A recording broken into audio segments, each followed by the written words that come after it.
তোহা, শুনলাম তো স্বামী নাকি বোবা। চাচাতো বোন সুমাইয়া আপুর বলা কথাটা শুনেও আমার তেমন ভাবাবেগ হলো না। আমার ঠোঁটের কোণে তখনও সূক্ষ্ম হাসি বিদ্যমান। এই মানুষটার হাত ধরে যখন আমি মুক্তির পথে পা বাড়াবো, তখন তার দোষ ধরে আমার কী লাভ? সে আমাকে মুক্ত করবে এই নরক থেকে। অবশেষে সৎমায়ের কবল থেকে রক্ষা পাবো, কথাটা ভাবলে মনে অদ্ভুত একটা শান্তি মিলে। তাও কৌতূহল দমাতে না পেরে সুমাইয়া আপুকে বলি, তুমি জানো কিভাবে আপু? আরে, তোর জামাইকে যখন কবুল বলতে বলেছে, কবুল বলে নাই। এই বাড়িতে আসার পর তার মুখ থেকে একটা কথাও বের হয়নি। তোদের এখন কোর্ট ম্যারেজ হয়েছে। আইনগত দিক থেকে তোরা স্বামী স্ত্রী হলো, ইসলামিক দিক থেকে না। মুচকে এসে কথাটা বলে সুমাইয়া আপু, যেন আমার স্বামী বোবা এই কথাটা শুনে সে খুব খুশি। অবশ্যই খুশি হলেও হতে পারে। এই দুনিয়ায় আমার ভালো যে কেউ দেখতে পারে না তা জানা আছে আমার। আপু এই কথাটা শুনে অবাক হইনি আমি। একটু হলেও ধারণা আছে যে মানুষটা আমাকে বিয়ে করবে, সে কখনো নিজের ইচ্ছায় বিয়েটা করবে না। তাই হয়তো কবুল বলার সময় কোনো কথা বলেনি সে। তাই সবাই হয়তো ভেবে নিল সে মানুষটা বোবা। এসব এখন আর আমাকে ভাবায় না। আমি শুধু এখন একটা কথাই ভাবতে থাকি সারাক্ষণ, কখন মুক্তি পাবো এই বাড়ি থেকে। দিনের প্রথম প্রহর, কাকডাকা ভোরে ঘুম থেকে উঠে কাজে লেগে পড়ি আমি। ঘর উঠান ঝাড়ু দিয়ে মাটির চুলায় রান্না বসাই। একটু পরে উঠে সবাই নাস্তা করবে তার আয়োজন করছিলাম আমি। রান্না যখন শেষ পর্যায়ে তখন পাশের বাড়ির ঋতুর আম্মা আসে। এসেই আমার পাশে বসে একগাল হেসে বলে, আম্মা যান, চাচিরে এক বোতল সয়াবিন তেল দাও, তোমার চাচা আজ বিকালেই নিয়ে আসবো, তখন চাচি দিয়ে দিমু। চাচির কথা শুনে ভয়ে ভয়ে তাকাই তার দিকে। তেল দেওয়াটা কোনো ব্যাপার না, কিন্তু যখন তেল দেওয়ার কথা সৎ মা শুনবে তখন আমার পিঠের ছাল তুলবে। তাই আমি আমতা আমতা করতে থাকি। চাচি হয়তো আমার মনের কথা কিছুটা আন্দাজ করতে পেরেছে, তাই বলে, তুমি চিন্তা করো না আম্মা, কেউ জানবে না। চাচি কাউরে জানাবো না, খুব দরকার যে আম্মা। মা তখনও ঘুমে বিভোর, তাই আমি কিছু না ভেবে তাকে তেল দিয়ে দিই। রান্না শেষে টেবিলে সব কিছু গুছিয়ে রাখি। তার কয়েক ঘন্টা পর আব্বা নাস্তা করে দোকানে চলে যায়। তুলি তুহানকে নিয়ে আম্মা স্কুলে যায়। তাই এর ফাঁকে সব কিছু গুছিয়ে নাস্তা করতে বসি আমি। এক টুকরো রুটি ছিঁড়ে মুখে তুলব, তখনই হঠাৎ আম্মা এসে আমার চুলের মুঠি ধরে কয়েকটা ঘা লাগিয়ে দেয়। আমি অবাক চোখে তার দিকে তাকিয়ে আছি। কেন মারছে সে আমাকে? কথাটা একটু হলেও আন্দাজ করতে পেরেছি ইতোমধ্যে। তাও কাঁদলে এখন আর চোখ থেকে পানি পড়ে না। কাঁদতে কাঁদতে দুই চোখ আজ ক্লান্ত। আম্মুকে একটা গালি দিয়ে বলে, সংসারে চাল তেল কি তোর নাগর কিনা দেয়? তোর সাহস হয় কিভাবে বাইরের মানুষকে তেল দেওয়ার? নিজেই তো বাপের ঘাড়ে বসে খাচ্ছিস, তাও পেট ভরে না। মানুষেরা খাওয়াচ্ছিস কেন? আপদটা বিদায়ও হয় না, খাট থেকে নামবি কোন দিন তুই? বলে আমাকে ধাক্কা দিয়ে ফেলে দেয়। আমি কিছু না বলে নিচের দিকে তাকিয়ে আছি। ভাঙা চেয়ারের কোনায় লেগে তখনও কপাল থেকে কয়েক ফোঁটা রক্ত গাল বেয়ে অবহেলায় নিচে পড়ে যায়। আম্মা গালাগালি করতে করতে ঘর থেকে বের হয়ে যায়। কোনো মতে শরীরটা টেনে রুমে গিয়ে শুয়ে পড়ি আমি। এরপর আর কিছুই মনে নেই। যখন চোখ মেলে তাকাই তখন চারদিক থেকে আম্মার বকাবকির আওয়াজ কানে আসে। একটু কান খাড়া করে শুনে দেখি আমাকেই বকছে। এখনও দুপুরে রান্না বসায়নি, তাই এত বকাবকি। শুয়ে পড়ার পর কখন যে ঘুমিয়ে পড়েছি নিজেও খেয়াল করিনি। তাড়াহুড়ো করে উঠে মুখে পানির ছিটা দিয়ে চুলায় রান্না বসায়। তাড়াহুড়ো করতে গিয়ে হাত পুড়িয়ে ফেলি। না চাইতেও মুখ থেকে মৃদু চিৎকার বের হয়। দাঁতে দাঁত চেপে সে ব্যথা হজম করে নেই। হঠাৎ উঠান থেকে চিৎকার চেঁচামেচির আওয়াজ পেয়ে আমি হুড়মুড়িয়ে রান্নাঘর থেকে বের হয়ে আসি। এসে দেখি দুজন মধ্যবয়স্ক লোক আম্মার সাথে তর্কাতর্কি করছে। ভালো করে পরখ করে দেখলাম, না, এদের কাউকে আমি কখনো দেখিনি। তাদের চাল চলনে একটা শহুরে ভাব আছে। বাইরে আসতেই একজনের নজর আমার দিকে পড়ে। লোকটা আমার কাছে এগিয়ে এসে আমার মাথায় হাত রেখে কোমল সুরে জিজ্ঞেস করে, তুমি তোহা মামুনি? ভদ্রলোকের কথা শুনে আমি পিটপিট করে তার দিকে তাকিয়ে উপর নিচ মাথা নাড়িয়ে হ্যাঁ বলি। ভদ্রলোক আমার কপালের শুকনো রক্তে আলতো হাত বুলিয়ে বলে, এই মহিলাটা তোমার উপর অনেক অত্যাচার করে, তাই না মা? আমি অবাক দৃষ্টিতে লোকটার দিকে তাকাই। লোকটাকে চিনতে পারছি না আমি। আম্মা যতই খারাপ হোক, অপরিচিত কোনো লোকের সামনে আমি কখনো তা প্রকাশ করব না। তাই লোকটাকে বলি, জি না আঙ্কেল, আপনি হয়তো ভুল বুঝছেন। আমার কথা শুনে দ্বিতীয় ভদ্রলোক আমার কাছে এগিয়ে এসে বলে, সেটা তো আমরা দেখতে পাচ্ছি মামুনি, তোমাকে আর এখানে থাকতে হবে না, আমরা নিয়ে যেতে এসেছি এখান থেকে তোমাকে। ভদ্রলোকের কথা শুনে আমি অনেক খুশি হই। এই বাড়ি থেকে বের হওয়ার জন্য আল্লাহর কাছে কত প্রার্থনা করেছি তা কেবল আল্লাহই ভালো জানে। পরক্ষণে মনে পড়ে এই দুইটা মানুষকে আমি চিনি না। আম্মা যেতে দিবে না কখনো। আমার ভাবনার মাঝে আম্মা চেঁচিয়ে উঠে বলে, এই এই কারা আপনারা? আপনাদের না যেতে বলেছি? লজ্জা করে না অপরিচিত মানুষজনের বাড়ি এসে এমন করতে? বেরিয়ে যান আমার বাড়ি থেকে, তোহা কোথাও যাবে না। সম্পর্কহীন মানুষের সাথে তো একদমই না। আম্মার কথা শুনে দ্বিতীয় ভদ্রলোক মুচকে এসে বলে, তোহা মামুনি, তুমি একটু ঘরে যাও, তোমার মায়ের সাথে একটু কথা আছে। লোকটার কথা শুনে আমি অদ্ভুত দৃষ্টিতে তার দিকে তাকাই। বুঝতে পারলাম এখানে সমস্যাটা মূলত আমাকে নিয়ে। তাদের মাঝে তর্কাতর্কিও আমাকে নিয়ে হচ্ছে। আমার মনে তখনও একটা কথাই চলছিল, আমি হয়তো মুক্তি পাবো এই নরক থেকে। মুক্তির স্বাদ হয়তো আমিও নিতে পারবো। ঘরে আসার পর কি হলো আমি কিছুই জানি না। একটু পর আম্মা এসে আমার হাতে একটা শাড়ি ধরিয়ে দিয়ে বলে পরে নিতে, আজ নাকি আমার বিয়ে। আমি অবাক হয়ে আম্মাকে প্রশ্ন করতে যেতেই ধমকে ওঠেন আমাকে। তাই আর সাহস হয়নি কিছু বলার। তবুও আমি রাজি হতে চাইনি, কারণে চড়-থাপ্পড় খেতে হয়েছিল কয়েকটা। আব্বাকে দোকান থেকে ডেকে আনার জন্য লোক পাঠানো হয়েছে। আব্বা আসার পর একদম সাদামাটা করে ঘরোয়াভাবে বিয়ে সম্পূর্ণ হয় আমাদের। অদ্ভুত হলেও সত্য, আমার বিদায়ের সময় একটুও কান্নাকাটি করিনি আমি। তুলি আমার হাত ধরে বাইরে নিয়ে আসে। দুলাভাই, আমার আপারে আপনার হাতে তুলে দিলাম, আপনি আপার যত্ন নিয়েন কেমন, বলে একজনের হাতে তুলে দেয় আমাকে। বলা বাহুল্য, তখনও লোকটাকে দেখিনি আমি। একটা মেয়েকে একজন স্বামীর হাতে তুলে দেয় তার মা কিংবা বাবা, আর আমার দায়িত্ব পালন করছে একটা 10 বছর বয়সী মেয়ে। কি অদ্ভুত! নিজের ভাগ্য ভেবেই তাচ্ছিল্যের হাসি দিয়ে লোকটার মুখের দিকে তাকায়। লোকটা ভ্রুকুঁচকে তাকিয়ে আছে আমার হাতের দিকে, তাও কোনো কথা বলেনি দেখে আমি ভেবে নিলাম লোকটা হয়তো সত্যি কথা বলতে পারে না। শৈবাল, বৌমাকে নিয়ে গিয়ে গাড়িতে বসো যাও।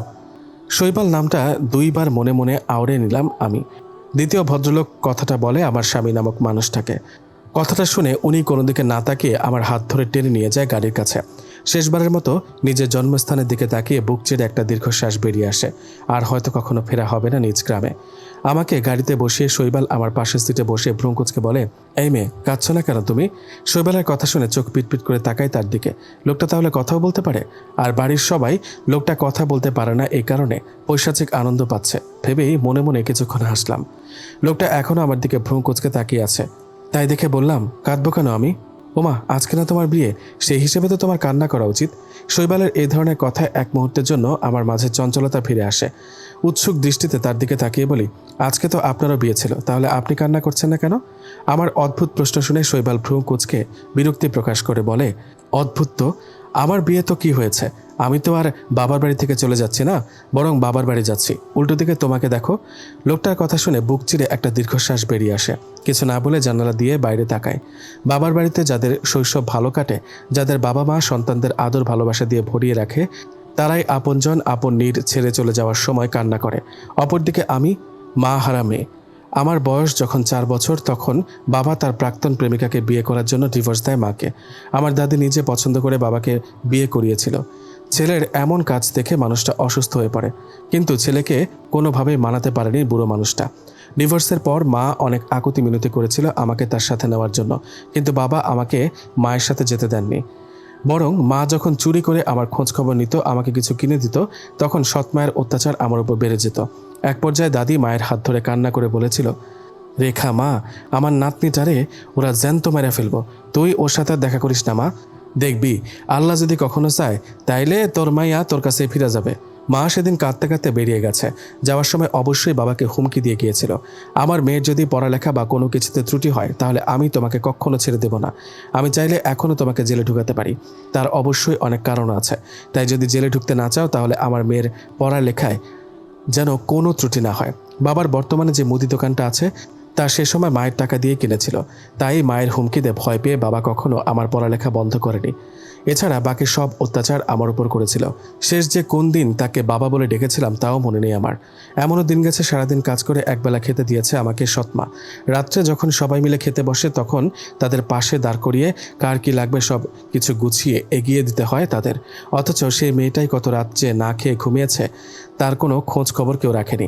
সারাদিনের সব অভিযোগ মনে পুষিয়ে রেখে রাতে আকাশের ওই তারাদের দিকে তাকিয়ে মাকে খুঁজতাম আর সব অভিযোগের কথা তাকে বলতাম। আচ্ছা, মা কি দেখেছে তার ছোট্ট তুহা কত বড় হয়ে গেল? আজ তার বিয়ে ছিল। এই মেয়ে, কোথায় হারিয়ে গেলে তুমি? কখন থেকে ডাকছে তোমায়? হঠাৎ পুরুষালী কারো কণ্ঠে এমন কথা শুনে চমকে উঠে ভাবনা থেকে বেরিয়ে আসি আমি। পাশ ফিরে তাকিয়ে দেখি শৈবাল আমার দিকে ভ্রু কুঁচকে তাকিয়ে আছে। তাকে এভাবে তাকিয়ে থাকতে দেখে আমি কিছুটা হকচকিয়ে যাই। লোকটা এভাবে তাকিয়ে আছে কেন? কি হলো? কি বলছি তোমাকে? কি বলছেন? প্রশ্নের পিঠে প্রশ্ন করায় চোখ বন্ধ করে ফোঁস করে নিঃশ্বাস ছাড়ে সে। আমি অবাক চোখে তাকিয়ে আছি। আজব, লোকটা বিরক্ত বোধ করছে কেন? আমি তো তাকে জ্বালাইনি। তাহলে কিছু খাবে তুমি? না, মানে বাবা বলল তুমি নাকি দুপুর থেকে কিছুই খাওনি, আর এখন তো সন্ধ্যা হয়ে আসছে, এখনও কিছু খাবে না? আজব, শেষ কোন দিন কেউ আমাকে এই কথা জিজ্ঞেস করেছে মনে পড়ছে না। গত 15 বছরে হয়তো কেউ জিজ্ঞেসও করেনি। আর এই মানুষটা যার সঙ্গে কয়েক ঘন্টার ব্যবধানে একটা পবিত্র সম্পর্কে জড়িয়েছি, সে এখন আমাকে কথাটা জিজ্ঞেস করছে, তাও কত মোলায়েম কণ্ঠে। ভেবেই আমার চোখ ছলছল করে ওঠে। মনে পড়ে গত রাত্রে শেষ খেয়েছিলাম। সকাল থেকে এখনও কিছুই খাওয়া হয়নি।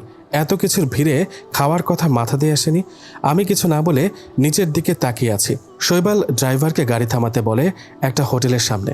ইতিমধ্যে আমরা গ্রাম থেকে অনেক দূরে চলে এসেছি। অতঃপর আমার দিকে তাকিয়ে বলে, বুঝলাম তুমি স্বল্পভাষী, তাই বলে যেখানে কথা বলা উচিত সেখানেও কথা বলবে না। কথাটা শুনে আমি অবাক চোখে তাকাই শৈবালের দিকে। মনে পড়ে যায় 15 বছর আগের কথা, যখন মা আমাকে এত বেশি কথা বলার জন্য বাচাল বলতো। তখন বাচাল, চঞ্চল ছিলাম। এখন সবকিছুই ধোঁয়াশায় ঘেরা অতীত ভেবেই শৈবালের দিকে তাকিয়ে মুচকি হাসি। লোকটা এখনও আমার দিকে তাকিয়ে আছে দেখে কিছুটা অস্বস্তি হয়।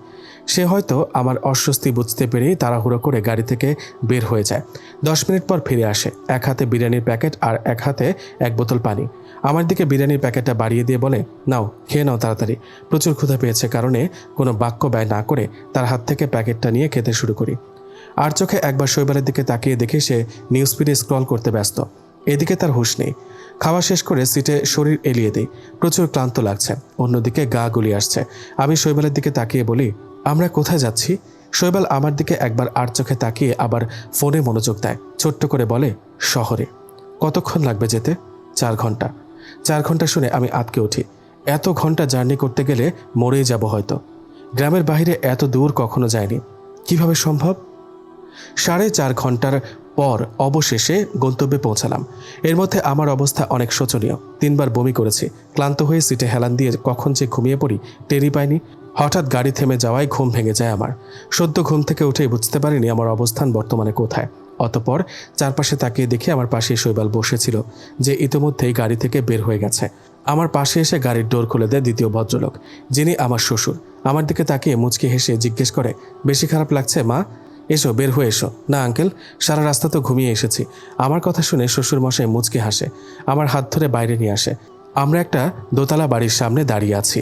ইতোমধ্যে বাড়ি থেকে এক এক করে সবাই বের হয়ে আসে। অচেনা পরিবেশে অচেনা মানুষজন দেখে আমি লজ্জা আর অস্বস্তিতে মাথা নুইয়ে ফেলি। চলো মামুনি। শ্বশুর মশাইয়ের কণ্ঠ শুনে তার দিকে তাকাই আমি। মুচকি হেসে সামনে পা বাড়াতে যেতেই চেনা মুখ দেখে আমি থমকে যাই। এই মানুষটাকে চিনতে আমার কখনো অসুবিধা হয় না, হওয়ার কথাও না। আমি অবাক দৃষ্টিতে সামনে তাকিয়ে আছি। অস্ফুট স্বরে গলা থেকে বেরিয়ে আসে একটিমাত্র শব্দ, মা। মায়ের কোলে গুটিসুটি মেরে শুয়ে আছি আমি। একটু পরপর হেঁচকে তুলে কাঁদছি। মায়ের চোখেও পানি। হয়তো এত বছর পরে সন্তানকে কাছে পেয়ে আবেগে গা ভাসিয়ে দিচ্ছেন রেখা বেগম। আমি একের পর এক বিচার দিতে থাকি মায়ের কাছে, আর মা চুপচাপ শুনে যাচ্ছে আমার এতদিনের জমানো অভিযোগ। এক মুহূর্তেই যেন আমার সব ক্লান্তি কর্পূরের ন্যায় উড়ে যায়। 2 চোখে নেমে আসে রাজ্যের ঘুম। তোহাকে ডেকে দাও মেজপা। মেয়েটা আসার পর থেকে সেভাবেই শুয়ে আছে। বড় জায়ের কথা শুনে চোখ তুলে তাকায় রেখা বেগম। মলিন ঠেসে বলে, আরেকটু ঘুমাক না পা। মেয়েটা তো কতকাল শান্তিতে ঘুমায় না কে জানে। আমার পুত্রবধূ আর তোমার মেয়ে এই বাড়িতেই তো থাকবে এখন থেকে মেজো।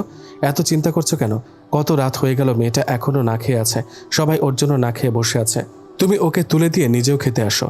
রেখা বেগম মেয়ের মুখের দিকে তাকিয়ে দেখে মেয়েটা কত শান্তিতে ঘুমাচ্ছে। ডাকতে ইচ্ছে করছে না।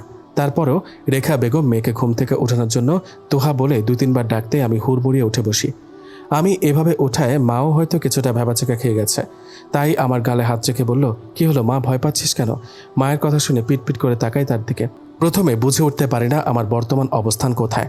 মাথায় একটু চাপ প্রয়োগ করতেই সবকিছু মনে পড়ে। মা এখনও জিজ্ঞাসু দৃষ্টিতে তাকিয়ে আছে আমার দিকে। তাই বললাম, হঠাৎ জায়গায় ভয় পেয়ে গিয়েছিলাম, সরি আম্মু। আমার কথা শুনে আম্মু হাসে। বিছানা থেকে নামতে নামতে বলল, জলদি ফ্রেশ হয়ে নিচে আয়, সবাই তোর জন্য না খেয়ে বসে আছে। ইস, কি আদুরে ভাব আম্মুর কণ্ঠে। সেকেন্ডের মাঝেই আমার চোখ ভিজে ওঠে। ইতিমধ্যেই বোঝা হয়ে গেছে আমার ওই বাড়িতে ঠিক যতটুকু অত্যাচার সহ্য করেছি, এই বাড়িতে তার চাইতেও বেশি ভালোবাসা পাবো। এখন থেকে আর সৎ মায়ের চটথাপ্পড় খেয়ে বা চুলের মুঠি ধরে ঘুম থেকে উঠতে হবে না। নিজের আপন মায়ের আদুরে গলার ডাক শুনেই ঘুম ভাঙবে আমার। তখন আম্মু ডাকতে এই কারণে ভয় পেয়ে গিয়েছিলাম। সৎমা কখনো আমাকে ঘুম থেকে ডেকে ওঠাতো না, নিজে থেকেই উঠতাম। যদি কখনো উঠতে একটু দেরি হতো, তখনই তার মুখ থেকে অকথ্য ভাষায় গালাগাল বের হতো, আর তা শুনে ঘুম ভাঙতো আমার। ফ্রেশ হয়ে রুম থেকে বের হয়ে দেখি সবাই গভীর কোনো আলোচনায় মগ্ন। সিরিয়াস কিছু নিয়ে তারা আলোচনা করছে মনে হলো, তাই আমি টেবিলের কাছে যেতেই কিছুটা ইতস্তত বোধ করছি। এর মাঝেই হঠাৎ শৈবাল নিচু স্বরে চেঁচিয়ে উঠে বলল, বিয়ে করতে বলেছ? বিয়ে করেছি বাবা, কিন্তু সংসার করতে বলছো কেন? চিনি না জানি না এমন একজনকে বিয়ে করেছি, এখন হুট করে চাইলেই কি সংসার করা যায় নাকি? আমাকে অন্তত মানিয়ে নেওয়ার সময়টুকু দাও, এর মাঝে আমি আমার পড়াটাও কমপ্লিট করি। শৈবালের কথা শেষ হতে পাশ থেকে একজন বলল, হ্যাঁ ভাইজান, শৈবাল তো ঠিকই বলেছে, ছেলেটা এখনও পড়ালেখা শেষ করে নাই, এর মাঝে বিয়ে, ওকেও একটু সময় দেওয়া উচিত তোমাদের। একজন ভদ্রমহিলা বলল, তুহাও তো ছোট এখনও, ওকেও সময় দেওয়া উচিত। কিছুদিন পর মেয়েটার এইচএসের রেজাল্ট বের হবে, তারপর না হয় ওকে ভার্সিটিতে ভর্তি করিয়ে দিলে তোমরা। কিছু না বলে গুটি গুটি পায়ে এগিয়ে যায় টেবিলের কাছে। আমাকে দেখে তারা আলোচনার মাঝপথে বন্ধ করে দেয়। হঠাৎ আমাকে 12-13 বছরের একটা ছেলে টেনে নিয়ে গিয়ে সবার সামনে দাঁড় করিয়ে বলে, ওই যে ডান পাশের কর্নারে যে বসে আছে সে হলো তোমার শ্বশুর ইউসুফ পাটোয়ারি, তার পাশের জন হলো তোমার আর আমার বাবা দুলাল পাটোয়ারি, আর সর্বশেষ উনি হলেন গিয়ে আমাদের ছোট চাচু নুরুল পাটোয়ারি। ওই যে শৈবাল ভাইয়ের পাশে দাঁড়িয়ে আছে উনি তোমার শাশুড়ি সারা পাটোয়ারি, তার পাশের জন আমাদের মম রেখা পাটোয়ারি, ছোট মা তার বাপের বাড়ি আছে। আর ওই যে নীল টি শার্ট পরা ছেলেটা দেখছো সে হলো তোমার দেবর সৈকত ভাই, এবার অনার্স 3rd ইয়ারে। তার পাশের জন হলো তোমার স্বামী ফাহাদ পাটোয়ারি শৈবাল, এবার মাস্টার্সে। আরও 2জন পিচ্চি আছে, ওরা বর্তমানে বাড়িতে নেই। দীর্ঘ বক্তব্যের পর থামলো ছেলেটা। আমি হাঁ করে তাকিয়ে আছি, এত পিচ্চি একটা ছেলে এত কথা বলে কিভাবে? মাশাআল্লাহ। সবার দিকে তাকিয়ে দেখি সবাই মিটমিট করে হাসছে, শুধু শৈবাল বাদে। সে একমনে বসে খাবার চিবোচ্ছে, যেন এর চাইতে গুরুত্বপূর্ণ কাজ আশেপাশে আর একটাও নেই। আমি অবাক চোখে মানুষটাকে পরখ করছি। গাড়িতে আমার সাথে কত সুন্দর ব্যবহার করলো, এখন দেখো আসার পর থেকে একটা কথাও বলেনি আমার সাথে। শৈবালের দিক থেকে দৃষ্টি সরিয়ে ছেলেটার দিকে তাকিয়ে বলি, সবার পরিচয় দিলে তা নিজেরটা বাদ রাখলে কেন? আমার কথা শুনে সবাই ফিক করে হেসে দেয়। সৈকত ভাই হাসতে হাসতে বলল, ওর নাম হলো ডিস্টার্ব, যার কাজ হলো সবাইকে ডিস্টার্ব করা আর কাজের মাঝখানে ব্যাঘাত ঘটানো, তাই না হিমেল? তার কথা শুনে ছেলেটা ফুঁসে উঠে বলে, এটা কিন্তু ঠিক না ব্রো, আমি কখনোই তোমাকে ডিস্টার্ব করি না। এক কথার বিনিময়ে আরেক কথা, এভাবে দুজনের খুনসুটি লেগেই থাকে। শাশুড়ি মা আমাকে চোখ দিয়ে ইশারা করলেন যেন আমি শৈবালের পাশের চেয়ারে বসি। আমিও তার কথায় দ্বিরুক্তি প্রকাশ না করে চুপচাপ তার পাশের চেয়ারে এসে বসে পড়ি। আমার কাজে শৈবাল একবার আমার দিকে তাকিয়ে আবারও খাবারে মনোযোগ দেয়। আমাকে একজন একদিক থেকে একটা প্রশ্ন করেছে আর আমি তার উত্তর দিচ্ছি, যার বেশিরভাগ প্রশ্নই সৎ মা আর বাবাকে নিয়ে। তারা আমার সাথে কতটুকু খারাপ ব্যবহার করেছে, কেউ তাদের প্রতিবাদ করেছে কিনা, এসব প্রশ্ন। কথা বলার মাঝে হঠাৎ তারা ভাইরা কথা বলায় ব্যস্ত হয়ে পড়ে। আমার দিকে কেউ তাকিয়ে নেই কারণে আমি নিচু স্বরে শৈবালকে জিজ্ঞেস করি, আপনি কি বিয়েটা মেনে নেননি? কথাটা শুনে শৈবাল ভ্রু কুঁচকে একবার আমার দিকে তাকিয়ে আবার খেতে মনোযোগ দেয়। তার কাছ থেকে জবাব না পেয়ে আমি হতাশ হই।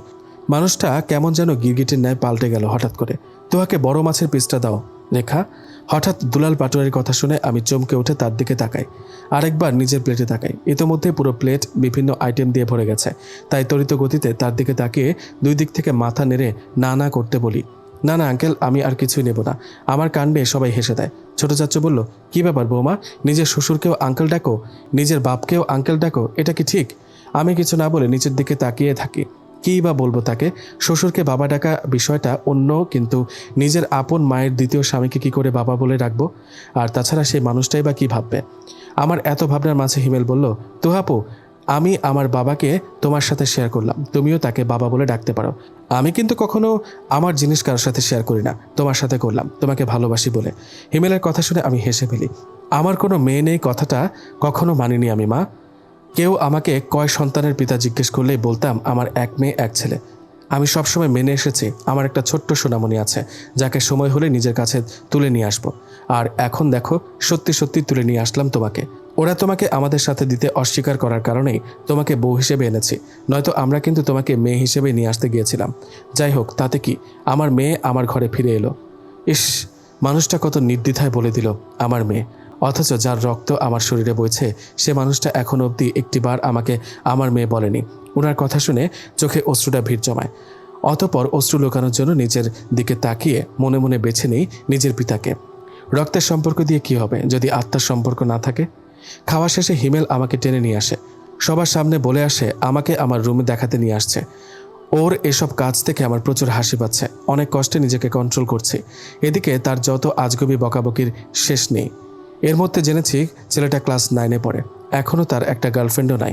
এজন্য কিছুক্ষণ দুঃখ প্রকাশ করলো। আমরা দুজন হাঁটতে হাঁটতে দোতলায় চলে এসেছি। একটা রুম ক্রস করার সময় হঠাৎ রুমের দরজা খুলে শৈবাল বেরিয়ে আসে। হিমেলের দিকে তাকিয়ে বলে, যা গিয়ে পড়তে বস, এখানে কি তোর? শৈবালের ধমক শুনে হিমেল আমার দিকে কাচুমাচু করে তাকায়। শৈবাল আবারও ধমক দিয়ে বলে, কি হলো, এভাবে তাকাচ্ছিস কেন ওর দিকে? যেতে বললাম তো। দ্বিতীয়বার ধমক শুনে ছুটে পালায় হিমেল।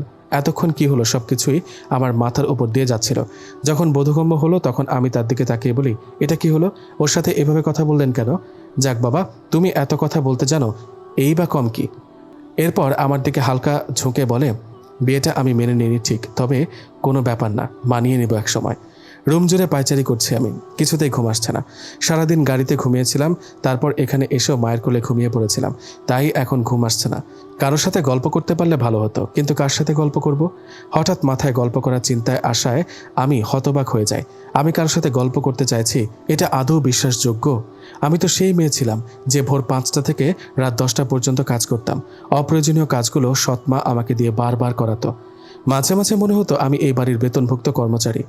এসএসসি পরীক্ষার পর সৎমা তুলি আর রায়হানকে পড়াতে বলতো, তাই সন্ধ্যার পর তাদের দুজনকে পড়াতাম। দুপুরবেলা যখন সবাই বিশ্রাম নিত তখন আমি বসে পড়তাম।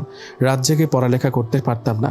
সৎমা বলতো ঘরের লাইট জ্বালালে বিল বেশি উঠত, তাই লাইট জ্বালিয়ে পড়তে পারতাম না। গ্রীষ্মকালে যখন সবাই ফ্যান চালিয়ে আরাম করত তখন আমি ব্যবসা গরমে পড়ে থাকতাম। একসময় দেখা যায় আমার রুম থেকে ফ্যানটাও খুলে ফেলা হয়। পুরনো কথা মনে পড়তে চোখ চিকচিক করে ওঠে। ঘরের দরজা হালকা ফাঁক করে বাইরে উঁকি দিয়ে দেখি কোনো ঘরে আলো জ্বলছে কিনা। অতপর চোখে পড়ে আমার রুমের পরের রুমে লাইট জ্বলছে। রুমটা শৈবালের। তখন এই রুম থেকে বের হয়ে আমার সাথে কথা বলেছিল। রাত প্রায় 2:30 বাজে। মানুষটা এত রাত অবধি জেগে কী করছে দেখার ইচ্ছে জাগলো, তাই গুটি গুটি পায়ে এগিয়ে যায়। রুমের সামনে এসে কাপা হাতে দরজায় হালকা ধাক্কা দিতে খুলে যায়। উঁকি দিয়ে দেখি সে খাটের সাথে হেলান দিয়ে বসে কোলের ওপর একটা বালিশ নিয়ে তার উপর ল্যাপটপ রেখে কাজ করছে। কানে হেডফোন, তাই দরজা খোলার আওয়াজ হয়তো শুনতে পায়নি। দ্বিধাদ্বন্দ্বে ভুগছে আমি ভেতরে যাওয়া কি ঠিক হবে কিনা। আমার ভাবনার মাঝে হঠাৎ শৈবাল বলল, উঁকি ঝুঁকি না দিয়ে ভেতরে আসতে পারো। তার কথা শুনে আমি থতমত খেয়ে যাই। এদিক ওদিক তাকিয়ে আস্তে আস্তে ভেতরে গিয়ে খাটের এক কোণায় গিয়ে দাঁড়াই। চারদিকে তাকিয়ে চারপাশটা একটু দেখে নিই। রুমের দেওয়ালগুলো পিঙ্ক কালার। দেওয়ালে শৈবালের কয়েকটা ছবি টানানো। রুমটা কিছুটা অগোছালো, যেমন বিছানার ওপর 2-1টা নোটপ্যাড পড়ে আছে। টি টেবিলের ওপর একটা বই পড়ে আছে। ডিভানে একটা টি শার্ট আর টাওয়েল পড়ে আছে। ড্রেসিং টেবিলের ওপর খানিকটা এলোমেলো হয়ে আছে। সব মিলিয়ে যা বুঝলাম তা হলো জামাই আমার খানিকটা অগোছালো। ভাবনার মতো করে তাকে প্রশ্ন করি, আপনি কিছুটা অগোছালো তাই না? প্রশ্ন শুনে শৈবাল এমনভাবে উত্তর দিল যেন তার আগে থেকেই জানা ছিল আমি এমন প্রশ্ন করব। সে বলল, কিছুটা না, অনেকটাই। কিন্তু ছেলেরা তো সাধারণত অনেক গোছালো টাইপের হয় তাই না? না, বাস্তবে ছেলেরা অনেকটাই অগোছালো। তাদের গুছিয়ে দেয় তাদের মা অথবা বউ। আর তুমি যেটার কথা বলছো সেটা শুধু গল্প উপন্যাসেই মানায়। এক্ষেত্রে কার কী ধারণা আমার জানা নেই। আমি জাস্ট আমার ধারণাটা তোমাকে বলছি। কি সহজ সরল তার স্বীকারোক্তি।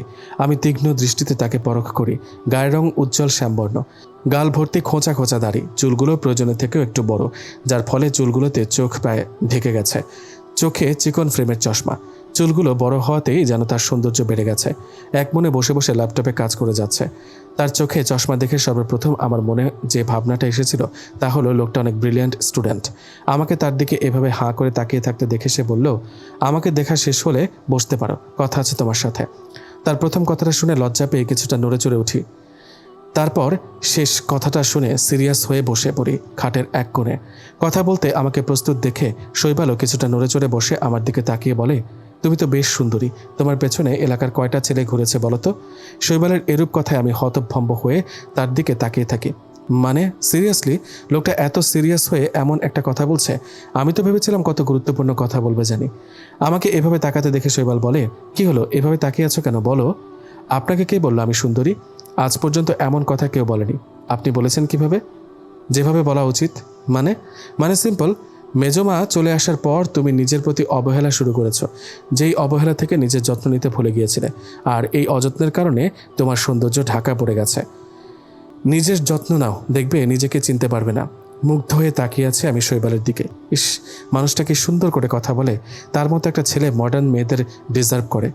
সেখানে আমি গ্রামের মেয়ে, আমাকে কি সে পছন্দ করবে? কথাটা মনে হতে মুখেও বলে ফেললাম তাকে, আচ্ছা আমি তো গ্রামের 3rd ক্লাস মেয়ে, আমাকে কি আপনি স্বইচ্ছায় বিয়ে করেছেন? সত্যি কথা বলতে আমি তোমাকে নিজের ইচ্ছায় বিয়ে করিনি। বাবার জোরাজুরি আর ইমোশনাল ব্ল্যাকমেলের মাঝে পড়ে আমাকে বিয়েটা করতে হয়েছে। তুমি নিশ্চয়ই শুনলে যে আমাদের রেজিস্ট্রি হয়েছে। বিয়েতে রাজি ছিলাম না বিধায় আমি ইসলামিকভাবে তোমাকে বিয়ে করিনি, কারণ আমি তখন তোমার পরিচয় জানতাম না, তাই তোমাকে আমি মানতে পারিনি। থার্ড ক্লাস ভেবেছিলাম, কিন্তু যখন শুনলাম তুমি মেজমার মেয়ে, তখন ভাবলাম তোমাকে যদি থার্ড ক্লাস ভাবি তাহলে মেজমাকেও থার্ড ক্লাস ভাবা হবে। আর তোমাকে থার্ড ক্লাস ভেবে যদি আমি তোমার সাথে বাজে ব্যবহার করি, তাহলে তোমার বাবা আর সৎমায়ের সাথে আমার আর কোনো তফাৎ থাকবে না। তাই ভাবলাম তোমাকে অবহেলা না করে ভালোবাসার চেষ্টা করব। আপনি কি আমার কথা না জেনে আমাদের গ্রামে গিয়েছিলেন? অনেকটা সেরকমই। বাবার আর মেজো চাচুর সাথে ব্যবসার কাজে সেখানে গিয়েছিলাম। সেখান থেকে ফেরার পথে গ্রামে নিয়ে গিয়েছিল। তারপর হঠাৎ বিয়ে। আপনার গার্লফ্রেন্ড নেই? সে কিছু বলবে না আপনি বিয়ে করায়? আমার কথা শুনে শৈবাল বলল, অনেক রাত হলো, ঘুমাবে না? শৈবালকে কথা ঘোরাতে দেখে আমি অবাক হয়ে যাই। তার মানে কি সত্যি তার গার্লফ্রেন্ড আছে? কথাটা ভেবেই আমার বুক ভারী হয়ে আসে। কষ্ট কি কখনো আমার পিছু ছাড়বে না? ভবিষ্যতেও কি আমার জন্য সুখের হবে না? তার কথার কোনো জবাব না দিয়ে আমি রুম থেকে বের হওয়ার জন্য দরজা খুলতে যেতেই শৈবাল আমাকে ডাকে, তুহা। তার ডাকে আমি চমকে উঠে তার দিকে তাকাই। আমাকে তাকাতে দেখে শৈবাল মুচকি এসে বলে, আমার মতো অগোছালো ছেলের কারো স্বামী হওয়ার সৌভাগ্য হলেও প্রেমিক হওয়ার সৌভাগ্য হয়নি। বিকেলবেলায় আমি রুমে শুয়ে শুয়ে হুমায়ুন আহমেদের অপেক্ষা বইটি পড়ছি বললে ভুল হবে, কারণ আমি শুধু বইয়ের দিকে তাকিয়ে আছি, পড়া হচ্ছে না। অলস সময় কাটানোর চেয়ে বই পড়াই ভালো মনে করছি। এই বাড়িতে আসার পর কেটে গেছে প্রায় 15 দিন। এই 15 দিনে সবার সাথে আমার সম্পর্ক সহজ হয়েছে। খুব সহজেই তারা আমাকে আপন করে নিয়েছে। আজ 13 দিন হলো শৈবাল বাড়িতে নেই। পড়ালেখার জন্য তাকে নাকি ইউনিভার্সিটির হোস্টেলে থাকতে হয়। তার সাথে সম্পর্কটা এর চেয়ে স্বাভাবিক করতে পারছি না। মানুষটা কেমন যেন দূরে দূরে থাকছে। আজ এতদিন হলো বাড়িতে নেই, অথচ সে আমার সাথে একটাবারও যোগাযোগ করেনি। সবার সাথেই কম বেশি কথা হয় তার, শুধু আমি ব্যতীত। এসবই ভাবছিলাম, হঠাৎ দরজায় টোকা পড়ায় আমি ভাবনা থেকে বেরিয়ে আসি। কে আসতে পারে এই অসময়ে? ভাবতে ভাবতেই দরজা খুলে দেখি হিমেল দাঁড়িয়ে। আমাকে দরজা খুলতে দেখে বলল, এই নাও তোমার উপহার। আমি অবাক হয়ে বললাম, আবার গিফট? মানে কিসের গিফট? কে দিল? কেন দিল? উফ আপু, এত প্রশ্ন না করে দেখো তো কি আছে ভিতরে। আমার হাতে শপিং ব্যাগটা ধরিয়ে দিয়ে হিমেল চলে যায়। আমি এখনও হা করে তাকিয়ে আছি তার যাওয়ার পথে। হঠাৎ করে হিমেল হাঁটা থামিয়ে বলল, আপু একটু পর রেডি হয়ে থেকো, আমরা ঘুরতে যাব। শপিং ব্যাগটা নিয়ে আমি বিছানার উপর বসে খুলে দেখি ব্যাগে একটা স্মার্টফোন। আমি ফোনটা হাতে নিয়ে উল্টে পাল্টে দেখি ফোনটা গিফট পেয়ে যতটা না অবাক হয়েছি, তার চাইতেও বেশি অবাক হয়েছি ফোনের ওয়ালপেপার দেখে। ছবিটা যেদিন আমি এই বাড়িতে এসেছিলাম তার পরের দিনের হয়তো। আমি সোফায় বসে এক হাতে একটা বেলি ফুল, অন্য হাতে চায়ের কাপ। যখন খানিকটা ঝুঁকে চায়ের কাপে ফু দিতে গেলাম, তখন ছবিটা তোলা হয়েছে ঠিক। কয়েক গুচ্ছ চুলও মুখে আঁচড়ে পড়েছে। আমি এখনও হা করে ছবিটার দিকে তাকিয়ে আছি। কে তুলেছে এই ছবি ভাবনাতে আসতেই তাড়াতাড়ি ব্যাগ চেক করি। ব্যাগের ভেতর একটা চিরকুট উকি দিচ্ছে।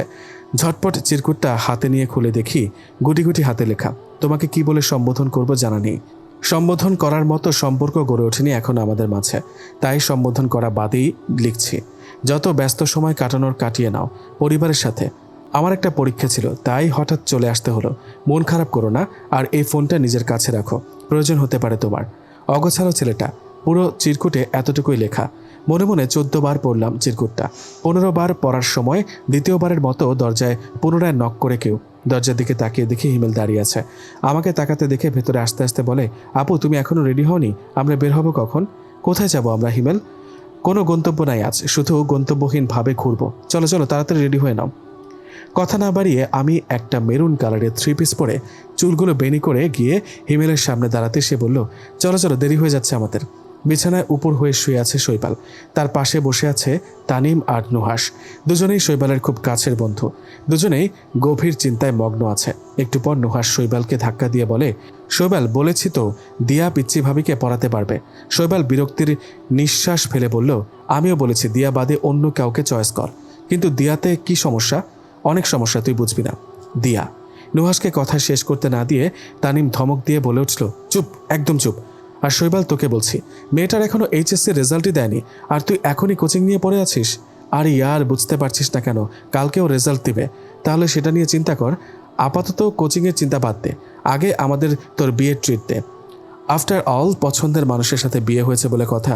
এই কথাটা এখানে বলছিস ঠিক আছে, কিন্তু কারোর সামনে যদি কথাটা মুখ থেকে বের করিস তাহলে তোর পেট আমি ফুটো করে দেব। তানিম। শৈবালের কথা শুনে নুহাস ফিক করে হেসে দেয়। তারপর দুজনে জোরাজুরিতে শৈবাল রাজি হয় তাদের ট্রিট দিতে। হোস্টেল থেকে বের হতেই তাদের সামনে পড়ে দিয়া, ঐশী আর ইকরা। ওদেরকে দেখে ইকরা এগিয়ে এসে বলল, কোথায় যাওয়া হচ্ছে? রেস্টুরেন্টে চল, আজ শৈবাল আমাদের তার বিয়ের ট্রিট দেবে। তানিমের কথা শুনে শৈবাল ওর দিকে রাগী লুকে তাকায়। শৈবালকে এভাবে তাকাতে দেখে তানিম খানিকটা চুপসে যায়। অন্যদিকে শৈবালের বিয়ের কথা শুনে দিয়া বলল, শৈবাল আবার বিয়ে করলো কোন দিন? কই, আমরা তো এসব ব্যাপারে কিছু জানি না। আসলে বিয়েটা হঠাৎ করে হয়ে গেছে, তাই তোদের জানানোর সুযোগ পাইনি। চল, ট্রিট দিব তোদের। কিন্তু মেয়েটাকে শৈবাল? ঐশীর কথা শুনে সে তার দিকে ভ্রু কুচকে তাকিয়ে বলল, কোন মেয়ে? তোর বউ, মানে কাকে বিয়ে করেছিস তুই? আমার কাজিন, মেজমার মেয়ে তুহা। কিন্তু আমরা তো ওকে কখনো দেখিনি। দেখবি কোনো একদিন। বলতে বলতে শৈবালের ফোন বেজে ওঠে। স্ক্রিনে তাকিয়ে দেখে শি লেখা। শৈবাল অবাক হয়ে যায় তুহার ফোন দেখে। দ্রুত রিসিভ করে হ্যালো বলার আগেই ওই পাশ থেকে হিমেল বলল, বড় ভাইয়া একটু গেটের বাইরে আসবে? বলার পরপরই ফোন কেটে যায়। শৈবাল আরেক দফা অবাক হয় এভাবে কল কেটে যাওয়াতে। তাই বেশি কিছু না ভেবে দ্রুত গেটের কাছে গিয়ে দেখে তুহা আর হিমেল দাঁড়িয়ে। ওদেরকে এখানে এভাবে দেখে তার ভ্রু জোড়া নিজ দায়িত্বে কুঁচকে যায়। ততক্ষণে ওরা 5 জনও তার পেছনে এসে দাঁড়িয়েছে। শৈবালকে দাঁড়িয়ে পড়তে দেখে হিমেল আর তুহা তার দিকে এগিয়ে আসে। হিমেল শৈবালকে দেখে একগাল হেসে বলল, তোমাকে আপু মিস করছে, তাই নিয়ে এসেছি দেখা করাতে। হিমেলের কথা শুনে দিয়া এগিয়ে এসে জিজ্ঞেস করে, এটা তোর বউ শৈবাল? হতভম্বা কাটিয়ে শৈবাল অস্ফুট স্বরে বলে। শৈবালের উত্তর শুনে ঐশী কপাল কুঁচকে তুহার সামনে দাঁড়িয়ে বলল, তুমি শৈবালের বউ? ঐশী নামের মেয়েটার কথা শুনে আমি কি বলবো বুঝতে পারছি না, তাই শুধু উপর নিচ মাথা নাড়িয়ে হ্যাঁ বললাম। মেয়েটা আবার বলল, তুমি জানো না যে আজ তুমি শৈবালের সাথে দেখা করতে আসবে? আর তার সাথে দেখা করতে আসলে অবশ্যই তার বন্ধুদের সাথে দেখা হবে। এতটুকু ধারণা নিয়েও বুঝি আমাদের জন্য একটু সাজতে পারলে না? এত খ্যাত সেজে দেখা করতে আসে নাকি কেউ? ঐশী আপুর কথা শুনে আমার চোখ ছলছল করে ওঠে। আমি কিছু না বলে নিচের দিকে তাকিয়ে থাকি। হঠাৎ পুরুষালী শক্ত কণ্ঠ শুনে কেঁপে ওঠে তার দিকে তাকাই। ততক্ষণে সে বলল, ঐশী, তোর হয়তো কোথাও ভুল হচ্ছে। বউটা যেহেতু আমার, সেহেতু সে স্পেশালি আমার জন্যই সাজবে। কষ্ট করে কেন তোদের দেখাতে সাজবে আমার বউ? আমি যেহেতু খ্যাত সেজে আছি, তাই আমার বউও আমার সাথে দেখা করতে খ্যাত সেজে চলে আসছে। তীব্র অপমানে থমথমে মুখে তাকিয়ে আছে ঐশী। তার প্রত্যাশার বাহিরে ছিল শৈবালের জবাব। সে ভেবেছিল শৈবাল হয়তো স্বভাব সুলভ চুপ থাকবে, নয়তো তাদের সাপোর্ট করবে। কিন্তু সে যে হঠাৎ করে তার বউকে সাপোর্ট করবে, এটা আমার এবং শৈবালের সব বন্ধুদেরই ভাবনার বাইরে ছিল। আমি কি বলবো বুঝতে না পেরে চুপচাপ নিচের দিকে তাকিয়ে আছি। ঐশীকে এভাবে অপমানিত হতে দেখে দিয়া এগিয়ে এসে বলল, শৈবাল, তুই এই সামান্য মেয়েটার জন্য ঐশীকে এভাবে অপমান করতে পারিস না? আর ওর হয়ে তুই জবাব দিচ্ছিস কেন? কথাটা শুনে শৈবাল ভ্রু কুঁচকে দিয়ার দিকে তাকিয়ে বলল, আমি কখন ঐশীকে অপমান করলাম? আমি তো জাস্ট তার প্রশ্নের জবাবটা দিলাম। আরে, যাকে তুই সামান্য মেয়ে বলছিস সে আমার বউ হয়, তাই মুখ সামলে কথা বলবি। সে তোদের কাছে সামান্য হলেও আমার কাছে মোটেও সামান্য না। বাকি রইল ওর হয়ে জবাব দেওয়া। তা হলো, আমি যদি এখন কোনো বিপদে পড়ি তাহলে তোরা 3 জনের কেউ এগিয়ে আসবে না। যে আসবে আমার উচিত তার বিপদের সময় তার পাশে থাকা, রাইট? শৈবালের মুখে আমার বউ কথাটা শুনে সারা শরীর জুড়ে শীতল বাতাস বয়ে যায়। আমি কিছুক্ষণ থমকানোর সুরে তার দিকে তাকিয়ে থাকি। অন্যদিকে তার কথাটা শুনে ওরা 3 জনই গটগট করে চলে যায়। ওদের এভাবে চলে যেতে দেখে নুহাস বলল, মাম্মা, একবারে ফাড়াইয়া দিছস। তার কথা শুনে শৈবাল চোখ মুখ কুঁচকে ওর দিকে তাকাতেই সে অন্যদিকে তাকায়। তানিম তার দিকে তাকিয়ে বলল, মামা, খাবো, চল না। এখনই যদি না খাই তাহলে আমার পেটের নাড়িভুড়ি সব বেরিয়ে এসে তোদের সাথে যুদ্ধ ঘোষণা করবে। তার কথাটা শুনে আমি ফিক করে হেসে দেই। এতক্ষণের কষ্ট যেন এক নিমিষে উধাও হয়ে যায়। হঠাৎ মনে হলো কেউ আমার দিকে অপলক তাকিয়ে আছে, তাই আমি ভ্রু চোখ তুলে সবার দিকে একবার তাকিয়ে নেই। কই না তো, কেউই আমার দিকে তাকিয়ে নেই। তাহলে মনে হলো কেন? খাওয়া দাওয়া শেষ করে সবাই রেস্টুরেন্ট থেকে বের হয়ে রাস্তার পাশে দাঁড়িয়ে যে যার মতো আলোচনায় মগ্ন হয়ে পড়ে। এদিকে আসার পর থেকে শৈবাল আমার সাথে একটা কথা বলেনি, তাই আমি মুখ ফুলিয়ে অন্যদিকে তাকিয়ে আছি। একটু পর শৈবাল এদের উদ্দেশ্যে বলল, তোরা হলে চলে যা, আমার একটু কাজ আছে, আর আমি আজ বাড়ি যাব, কালকে বা পরশু চলে আসব। শৈবালের কথাটা শুনে তামিম হালকা ঘাড় চুলকে বলল, মামা, সাবধানে চইল, দেখো আবার পা পিছলে পড়ে যাইবা, তোমার অবস্থা বেগতিক বোঝাই যাচ্ছে। কথাটা শুনে শৈবাল তার দিকে ভ্রু কুঁচকে তাকিয়ে বলল, পড়বো? পড়ে যাব কেন? আর পড়বো কোথায়? তার এত প্রশ্নে নুহাস গলা পরিষ্কার করে দুষ্টু হেসে তার কানের কাছে গিয়ে ফিসফিস করে বলল, মেয়েটার প্রেমে। কথাটা শুনে শৈবাল হালকা কেসে উঠে এদিক ওদিক তাকাতে লাগলো। তার অবস্থা দেখে তানিম আর নুহাস মুখ টিপে হাসে। অতঃপর 2 জন শীষ বাজাতে বাজাতে প্রস্থান করে। এদিকে আমি আর হিমেল হা করে তাদের দিকে তাকিয়ে আছি। তারা ফিসফিস করে কি বলছে কিছুই বুঝতে পারছে না। তাদের চলে যেতে দেখে হিমেল কিছুটা নড়ে চড়ে ওঠে আমার কানের কাছে এসে ফিসফিস করে বলল, বাঘের কাছে চলে এসেছি গো তুহাপু। এখন এখান থেকে কেটে পড়াই উত্তম হবে, নয়তো বাঘের থাবা থেকে আমি বাঁচতে পারবো না। আমি চলে যাচ্ছি আপু। বলতে বলতে সেও চলে যায়। আমি এখনও ওর যাওয়ার দিকে হাঁ করে তাকিয়ে আছি। সে কেন চলে যাচ্ছে তা কিছুটা আন্দাজ করতে পেরে ফোঁস করে একটা নিঃশ্বাস ফেলি। ঘুরতে যাওয়ার নাম করে যে হিমেল আমাকে এখানে নিয়ে আসবে জানতাম না। আমি জিজ্ঞেস করতেই সে বলেছিল, ভাইয়া তোমাকে দেখতে চেয়েছে আপু, তাই নিয়ে এসেছি। কিন্তু আমি প্রথম থেকে নিশ্চিত ছিলাম যে শৈবাল কখনো আমাকে দেখা করার জন্য এখানে নিয়ে আসতে বলবে না। তারপরও চুপচাপ ছিলাম। আমাকে দেখে তার চমকে যাওয়ার দৃশ্যটা মিস করতে চাইনি। হঠাৎ মুখের সামনে তুড়ি বাজতেই চমকে উঠি আমি। তার দিকে তাকাতে দেখি সে ভ্রু কুঁচকে আমার দিকে তাকিয়ে আছে। তাকে এভাবে তাকিয়ে থাকতে দেখে বললাম, আচ্ছা আপনার ভ্রুতে কি কোনো সমস্যা আছে? আমার অবান্তর প্রশ্ন শুনে যে শৈবাল হতভম্ব হয়ে যায় তা তার মুখ দেখেই বেশ বুঝতে পারছি আমি। আমার করা প্রশ্ন তার বুঝে উঠতে বেশি সময় লাগে। যতক্ষণে বুঝলো তখন বলল, হোয়াট? এটা কোন ধরনের প্রশ্ন? ভ্রুতে কি সমস্যা হবে আমার? কোনো সমস্যা না থাকলে সারাক্ষণ এত ভ্রু কুঁচকে থাকেন কেন? এভাবে ভ্রু কুঁচকে থাকতে থাকতে একসময় আপনার ভ্রু আপনার নামে বিদ্রোহ ঘোষণা করবে। আমার কথা শুনে শৈবাল কি বলবে বুঝতে না পেরে ধমক দিয়ে বলল, এই মেয়ে, আমার সামনে তো খুব ফটর ফটর করতে পারো, তাহলে কেউ কিছু বললে চুপচাপ হজম করো কেন? তখন তোমার এসব ননসেন্স টাইপের বকবুকানি কোথায় থাকে? তার কথাটা শুনে আমি হালকা হেসে বলি, আমার পক্ষ থেকে তাদের বলার জন্য তো আপনি আছেনই। যখন আপনি থাকবেন না পাশে তখনই না হয় তাদের কথার জবাব দেব। এখন আপাতত আমার কথার ভান্ডার খালি করতে চাই না।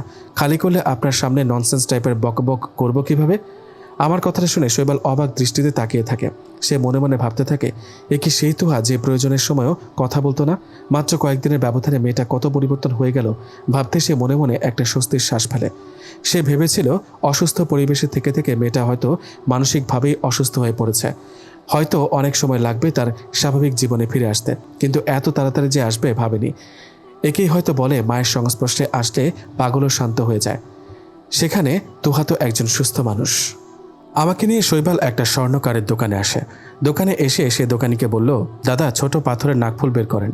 দোকানে কতগুলো নাকফুল বের করে তার সামনে রেখে আমাকে ইশারা করে বলল, ভাই ভাবির জন্য?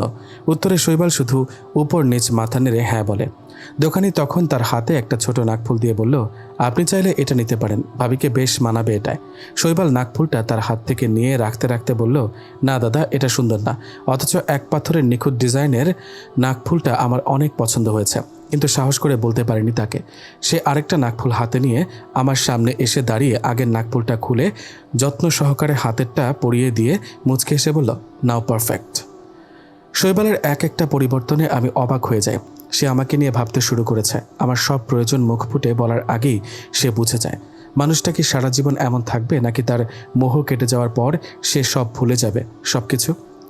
স্বর্ণকারের দোকান থেকে বের হওয়ার পর আমি অন্যমনস্ক হয়ে এইসবই ভেবে চলেছি। বাড়িতে আসার পরও আমাকে অন্যমনস্ক দেখে আম্মু বলল, কি হয়েছে তোর তুহা, এমন লাগছে কেন তোকে? কাল রেজাল্ট দিবে বলে চিন্তিত মামনি? আম্মুর কথা শুনে আমি চোখ পিটপিট করে তার দিকে তাকিয়ে বললাম, কাল আমার রেজাল্ট দিবে? উত্তরে আম্মু কিছু বলতে যাবে তার আগে পেছন থেকে কেউ বলে উঠল, বাহ, বিয়ের খুশিতে রেজাল্টের কথাই ভুলে গেছেন ম্যাম। কথাটা শুনে আমি চোখ বড় বড় করে পেছনে তাকিয়ে দেখি দেওয়ালে হেলান দিয়ে বুকে দুই হাত গুজে শৈবাল দাঁড়িয়ে আছে। আমাকে এভাবে তাকাতে দেখে ভ্রু নাচিয়ে জিজ্ঞেস করে, কি? আমি তার কথার উত্তর না দিয়ে আম্মুর দিকে তাকিয়ে বললাম, আম্মু সত্যি কালকে আমার রেজাল্ট দিবে? কথাটা শুনে আম্মু মলিন মুখে মাথা উপর নিচে নামিয়ে হ্যাঁ বলে বলল, টেনশনের কিছু নেই, তুই যেমন পরীক্ষা দিয়েছিস রেজাল্টও তেমনই হবে, আর তোর উপর আমার পুরো বিশ্বাস আছে, তোর রেজাল্ট খারাপ হতেই পারে না। আম্মুর এত আত্মবিশ্বাস দেখে আমি মনে মনে একটা ফাঁকা ঢোক গিলে নিই। কী করবো বুঝতে পারছি না। কিছু খাবে তুমি শৈবাল? না মেজমা, তুমি যাও, আমার কিছু লাগবে না। আচ্ছা, লাগলে তুমি তুহাকে বলবে। কথাটা বলতে বলতে আম্মু চলে যায়। আমি এখনও আগের জায়গাতে থম মেরে দাঁড়িয়ে আছি। একটু পর শৈবাল আমার কাছাকাছি এসে বলল, এক মগ কফি বানিয়ে দাও। কথাটা শুনে আমি তার দিকে কড়া চোখে তাকিয়ে বললাম, একটু আগেই তো আম্মু আপনাকে কিছু খাবে কি না জিজ্ঞেস করেছে, তখন বলেননি কেন? বউ থাকতে আমি শাশুড়িকে দিয়ে কষ্ট করাবো কেন? তার কথা শুনে কি বলবো ভেবে পাই না। ইচ্ছে করছে গলা টিপে ধরে রাখি কিছুক্ষণ। তারপর তাকে মনে মনে বকা দিতে দিতে কিচেনে গিয়ে দাঁড়াতেই পেছন পেছন শৈবালও আসে। তাকে আমার সাথে আসতে দেখে তার দিকে তাকিয়ে বললাম, কি হচ্ছে কি এসব? আমার পেছন পেছন আসেন কেন? সে ফ্রিজ খুলে একটা আপেল বের করে ধুতে ধুতে বলল, আমার বাপের বাড়ি, আমি যেখানে ইচ্ছা সেখানে যাব, তাতে তোমার কি? ফটর ফটর না করে কাজে মন দাও। কিছু না বলে চুপচাপ চোখ বন্ধ করে জোরে একটা নিঃশ্বাস ফেলে কাজে মন দিই। 2 মিনিটের মাঝেই হঠাৎ কেউ একজন চেঁচিয়ে বলল, বিয়ে হয়েছে এখনো 20 দিনও হয়নি আর তুই এখনই বউয়ের আঁচলে আঁচলে ঘুরছিস শৈবাল? কথাটা শুনে আমি পিলে চমকে ওঠে। দরজার দিকে তাকিয়ে দেখি 34 কিংবা 35 হবে বয়স এমন একজন মহিলা দাঁড়িয়ে। দেখে যথেষ্ট স্মার্ট মনে হচ্ছে তাকে। সে নাক মুখ কুচকে এদিকেই তাকিয়ে আছে।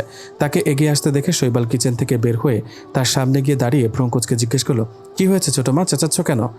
তার কথাটা শুনে উনি তেলে বেগুনে জ্বলে উঠে বলল, কি বললি তুই? আমি চেঁচাচ্ছি? আজকাল ভালো কথা বললে তোদের কাছে চেঁচামেচি লাগে? অতপর একটু থেমে আবার বলল, কি হলো, কি জিজ্ঞেস করেছি আমি? বউয়ের আঁচলে আঁচলে ঘুরছিস কেন তুই? বউয়ের আঁচল ধরে ঘুরলে শরীরে এনার্জি বাড়ে ছোটো মা। তুমি যেহেতু মেয়ে সেহেতু তুমি এই এক্সট্রা এনার্জির মানে বুঝবে না। শুনলাম তাছাড়া বউয়ের আঁচল ধরে হাঁটলে নাকি পুরুষ মানুষ সুন্দর হয়ে যায়, তাই আমিও একটু সুন্দর হওয়ার চেষ্টা করছি। তুমি দেখো না ছোট চাচু দিন দিন কত সুন্দর হয়ে যাচ্ছে। কি বললি তুই? তোর চাচু সুন্দর হয়ে যাচ্ছে?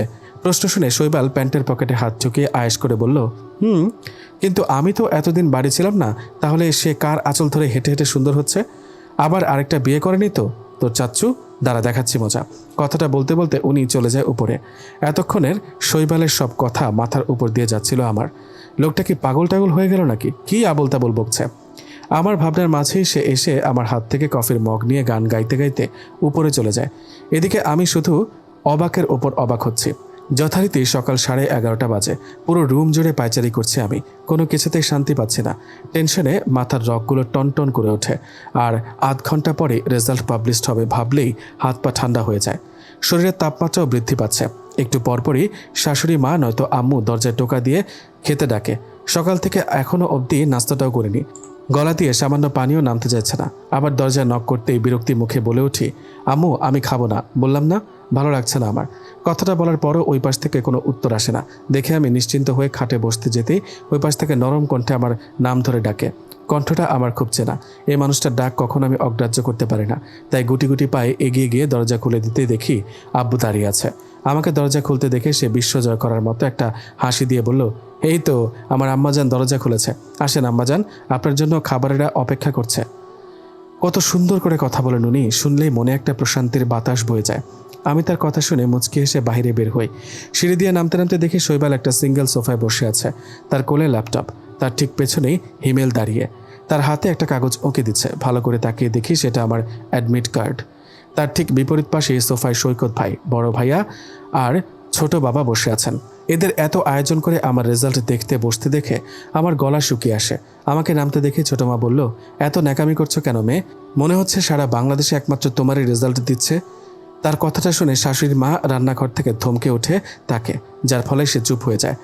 আম্মু এসে আমাকে টেনে নিয়ে গিয়ে চেয়ারে বসিয়ে পরোটা ছিঁড়তে ছিঁড়তে বলল, এত টেনশন করছিস কেন? দেখবি যা হবে ভালোই হবে। আম্মুর কথা শুনে বিড়বিড় করে বলি, আমার কেমন লাগছে তা তোমাকে বোঝাতে পারলে ভালোই হতো। এর মাঝে হঠাৎ হিমেল আমার অ্যাডমিটটাকে দিয়ে পেঁচিয়ে মাইক সিস্টেম করে বলল, গাইস তুহাপুর রেজাল্ট প্রকাশ হয়েছে, তবে আনফর্চুনেটলি সে A+ পায়নি। কথাটা শুনেও আমার মাঝে কোনো হোলদোল হয় না, কারণ আমি যে পরিস্থিতিতে পরীক্ষা দিয়েছি এতে A+ পাওয়া জীবনেও সম্ভব না। একটু পর শ্বশুরমশাই শৈবালকে বলল, কিরে রেজাল্ট প্রকাশ হয়েছে? কি পেয়েছে তুহা? পয়েন্ট কত? শৈবাল ল্যাপটপ বন্ধ করতে করতে উঠে দাঁড়িয়ে বলল, A পেয়েছে আপনাদের বৌমা, পয়েন্ট হলো 4.83। কথাটা বলতে বলতে সে উপরে উঠে যায়। আমি তার যাওয়ার পানে তাকিয়ে আছি। সে কি রাগ করলো? A গ্রেড পাওয়ায় খুশিতে আব্বু মিষ্টি কিনতে গেছে, বড় বাবা বাজার করতে গেছে। আজ নাকি বাড়িতে আমার পছন্দের সব রান্না হবে। বড় মা আম্মু সবাই দুপুরে রান্নার প্রস্তুতি নিচ্ছে। হিমেল তার বন্ধুদের ট্রিট দিতে গেল। সবার এত এত আয়োজনও আমার মনে হচ্ছে কোথাও একটা শূন্যতা রয়ে গেছে। সেই শূন্যতাটা হলো শৈবাল। সেই যে নিজের রুমে ঢুকেছে, এখনও অবধি তার বের হওয়ার কোনো নামগন্ধ নেই। একসময় তার কাছে যাওয়ার লোভ সামলাতে না পেরে সোফা থেকে উঠে দাঁড়িয়ে আম্মুকে বললাম, আম্মু আমি একটু রুমে যাচ্ছি। কথাটা বলে তার উত্তরের অপেক্ষা না করে আমি উপরে চলে আসি। দুরু দুরু করে বুক কাঁপছে আমার। কি হয়েছে তার? সে কি রাগ করলো? কিন্তু এক্ষেত্রে তো রাগ করাটা যে বেমানান। সে কি একটু আন্দাজ করেনি যে কোন পরিস্থিতিতে আমি পরীক্ষাটা দিয়েছি? তার তো উচিত ছিল এখন আমাকে সান্ত্বনা দেওয়া বা এই সময়টাতে আমার পাশে থাকা। তাহলে সে নিজের রুমে কি করছে? ভাবতে ভাবতে দরজায় নক করে হালকা উঁকি দেই রুমের ভেতরে। শৈবাল খাটে হেলান দিয়ে বসে আছে, তার চোখ আমার দিকে। আমাকে দেখে চোখ দিয়ে ইশারা করে ভেতরে আসতে বলল। আমিও ভদ্রমের মতো ভেতরে ঢুকে তার সামনে গিয়ে দাঁড়াতেই সে ঠোঁটের ওপর আঙুল দিয়ে আমাকে কথা বলতে নিষেধ করে চুপচাপ বসতে বলল। তার আচরণে একের পর এক অবাক হয়ে যাচ্ছে আমি একটু লক্ষ্য করে দেখলাম তার কোলের ওপর ল্যাপটপ, আর সে বসে বসে ক্লাস করছে। বাড়িতে বসে ভার্সিটির ক্লাস করছে। বাহ, দারুণ ব্যাপার তো। প্রায় 10 মিনিট পর সে ক্লাস শেষ করে ল্যাপটপ অফ করে পাশে রাখতে আমি বললাম, আপনি কি আমার উপর রেগে আছেন? শুনে শৈবাল ভ্রু নাচিয়ে বলল, রাগ করবো কেন? রেজাল্টের জন্য। কেন, রেজাল্টের কি হয়েছে? তার প্রশ্ন শুনে আমি হা করে তার দিকে তাকিয়ে আছি। সে কি বলছে এসব? এমন ভ্রুক্ষেপহীনভাবে কথা বলছে কেন? আমাকে হা করে তাকাতে দেখে সে 2 হাত দিয়ে আমার গালে মৃদু থাপ্পড় দিয়ে বলল, কোথায় হারিয়ে গেলে তুমি? আপনি আমাকে মারলেন কেন? যা বাবা, কখন মারলাম? তাছাড়া আমার হাতে যদি তুমি সত্যি মার খাও তাহলে এতক্ষণে হাসপাতালে থাকতে, বুঝলে? এবার বলো, আমাকে মিস করেছিলে কেন? মিস কেন করব? তখন আপনি রাগ করে আপনার রুমে চলে আসলেন, তাই জিজ্ঞেস করতে এসেছি কতটুকু রাগ করেছেন, কত % রাগ করেছেন। আমার কথা শুনে শৈবাল ফিক করে হেসে দেয়। হাসতে হাসতে বলল, আরে পাগলি, আমি তোমার উপর রাগ করতে যাব কেন? আমার ক্লাস ছিল তাই চলে এসেছি। তার মানে আপনি রাগ করেননি? আর এখানে বসে বসে ক্লাস করেছেন কিভাবে? নুহাস ভিডিও কলে ছিল, পেছনের ক্যামেরা দিয়ে স্যারের দিকে ফোকাস করছে।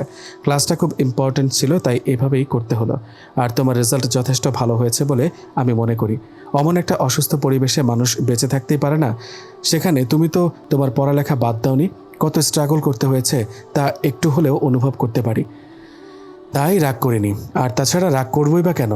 আজ যদি তুমি স্বাভাবিক একটা পরিবেশে পরীক্ষা দিতে, ঠিকমতো লেখাপড়া করতে, আমি যদি তোমার লেখাপড়ার দায়িত্ব নিতাম তাহলে রেজাল্ট খারাপ হলে রাগ করতাম। কিন্তু এসব কিছুই যখন হয়নি তাহলে আমি রাগ করব কেন, পাগল মেয়ে? তার কথা শুনে মনে হচ্ছে যেমন ভালো লাগা কাজ করছে, তেমনই বুকের ওপর থেকে একটা ভারী বোঝা নেমে যায়। আমি মুগ্ধ দৃষ্টিতে তাকিয়ে থাকি তার দিকে। আমাকে এভাবে তাকিয়ে থাকতে দেখে সে নিচের ঠোঁট কামড়ে ধরে মুচকি হেসে বলল, এভাবে তাকিও না মেয়ে, প্রেমে পড়ে যাব। তার কথাটা শুনে মুচকি হেসে মনে মনে বললাম, আমি আপনার প্রেমে পড়তে চাই। একবার নয়, 2 বার নয়, 1000 কোটি বার পড়তে চাই। 1 ঘন্টার নয়, 2 ঘন্টার নয়, প্রতি সেকেন্ডে সেকেন্ডে আপনার প্রেমে পড়তে চাই। কিন্তু মুখ ফুটে বললাম, আপনার প্রেমে পড়া আর মহাসাগরে ডুব দেওয়া সমান। আমি ভাই এত রিস্কি কাজ করতে চাই না। ওকে, আমি বরং সেই দিনের অপেক্ষায় থাকি যেদিন তুমি মুখ ফুটে বলবে, আমি একটা ভুল করেছি শৈবাল, ভুল করে মহাসাগরে ডুব দিয়েছি। এখন আমি বাঁচব কিভাবে? সেদিন কিন্তু বাঁচাতে আমাকেই সাগরে ডুব দিতে হবে। শেষের কথাটা শৈবাল আমার দিকে অনেকটা ঝুঁকে বলল। হঠাৎ তার এমন কথায় আর কাজে আমি হকচকিয়ে কিছুটা পিছিয়ে যাই। চোখ পিটপিট করে তার দিকে কিছুক্ষণ তাকিয়ে থাকি। তার বড় চুলগুলো চশমার ওপর হেলে পড়েছে। হঠাৎ আমার মনে একটা সুপ্ত ইচ্ছে জাগলো তার চুলগুলো কপাল থেকে সরিয়ে দিতে, কিন্তু অতটুকু সাহস আমার হয়নি এখনো। তাই আরেকটু পিছিয়ে গিয়ে বললাম, এত কাছে আসবেন না প্লিজ, বুকের উপর ঢোল বাজে। কথাটা শুনে শৈবাল কানে কানে ফিসফিস করে বলল, আরেকটু জোরে পিটাতে বলবো ঢোল? আপনি দিন দিন কেমন জানি পাগল পাগল হয়ে যাচ্ছেন। কথাটা বলতে বলতে আমি সরে এসে দৌড়ে রুম থেকে বেরিয়ে যাই। তুহার যাওয়ার পথে তাকিয়ে থাকে শৈবাল, বলল, সে তো আমি আরও 2 বছর আগেই পাগল হয়েছিলাম।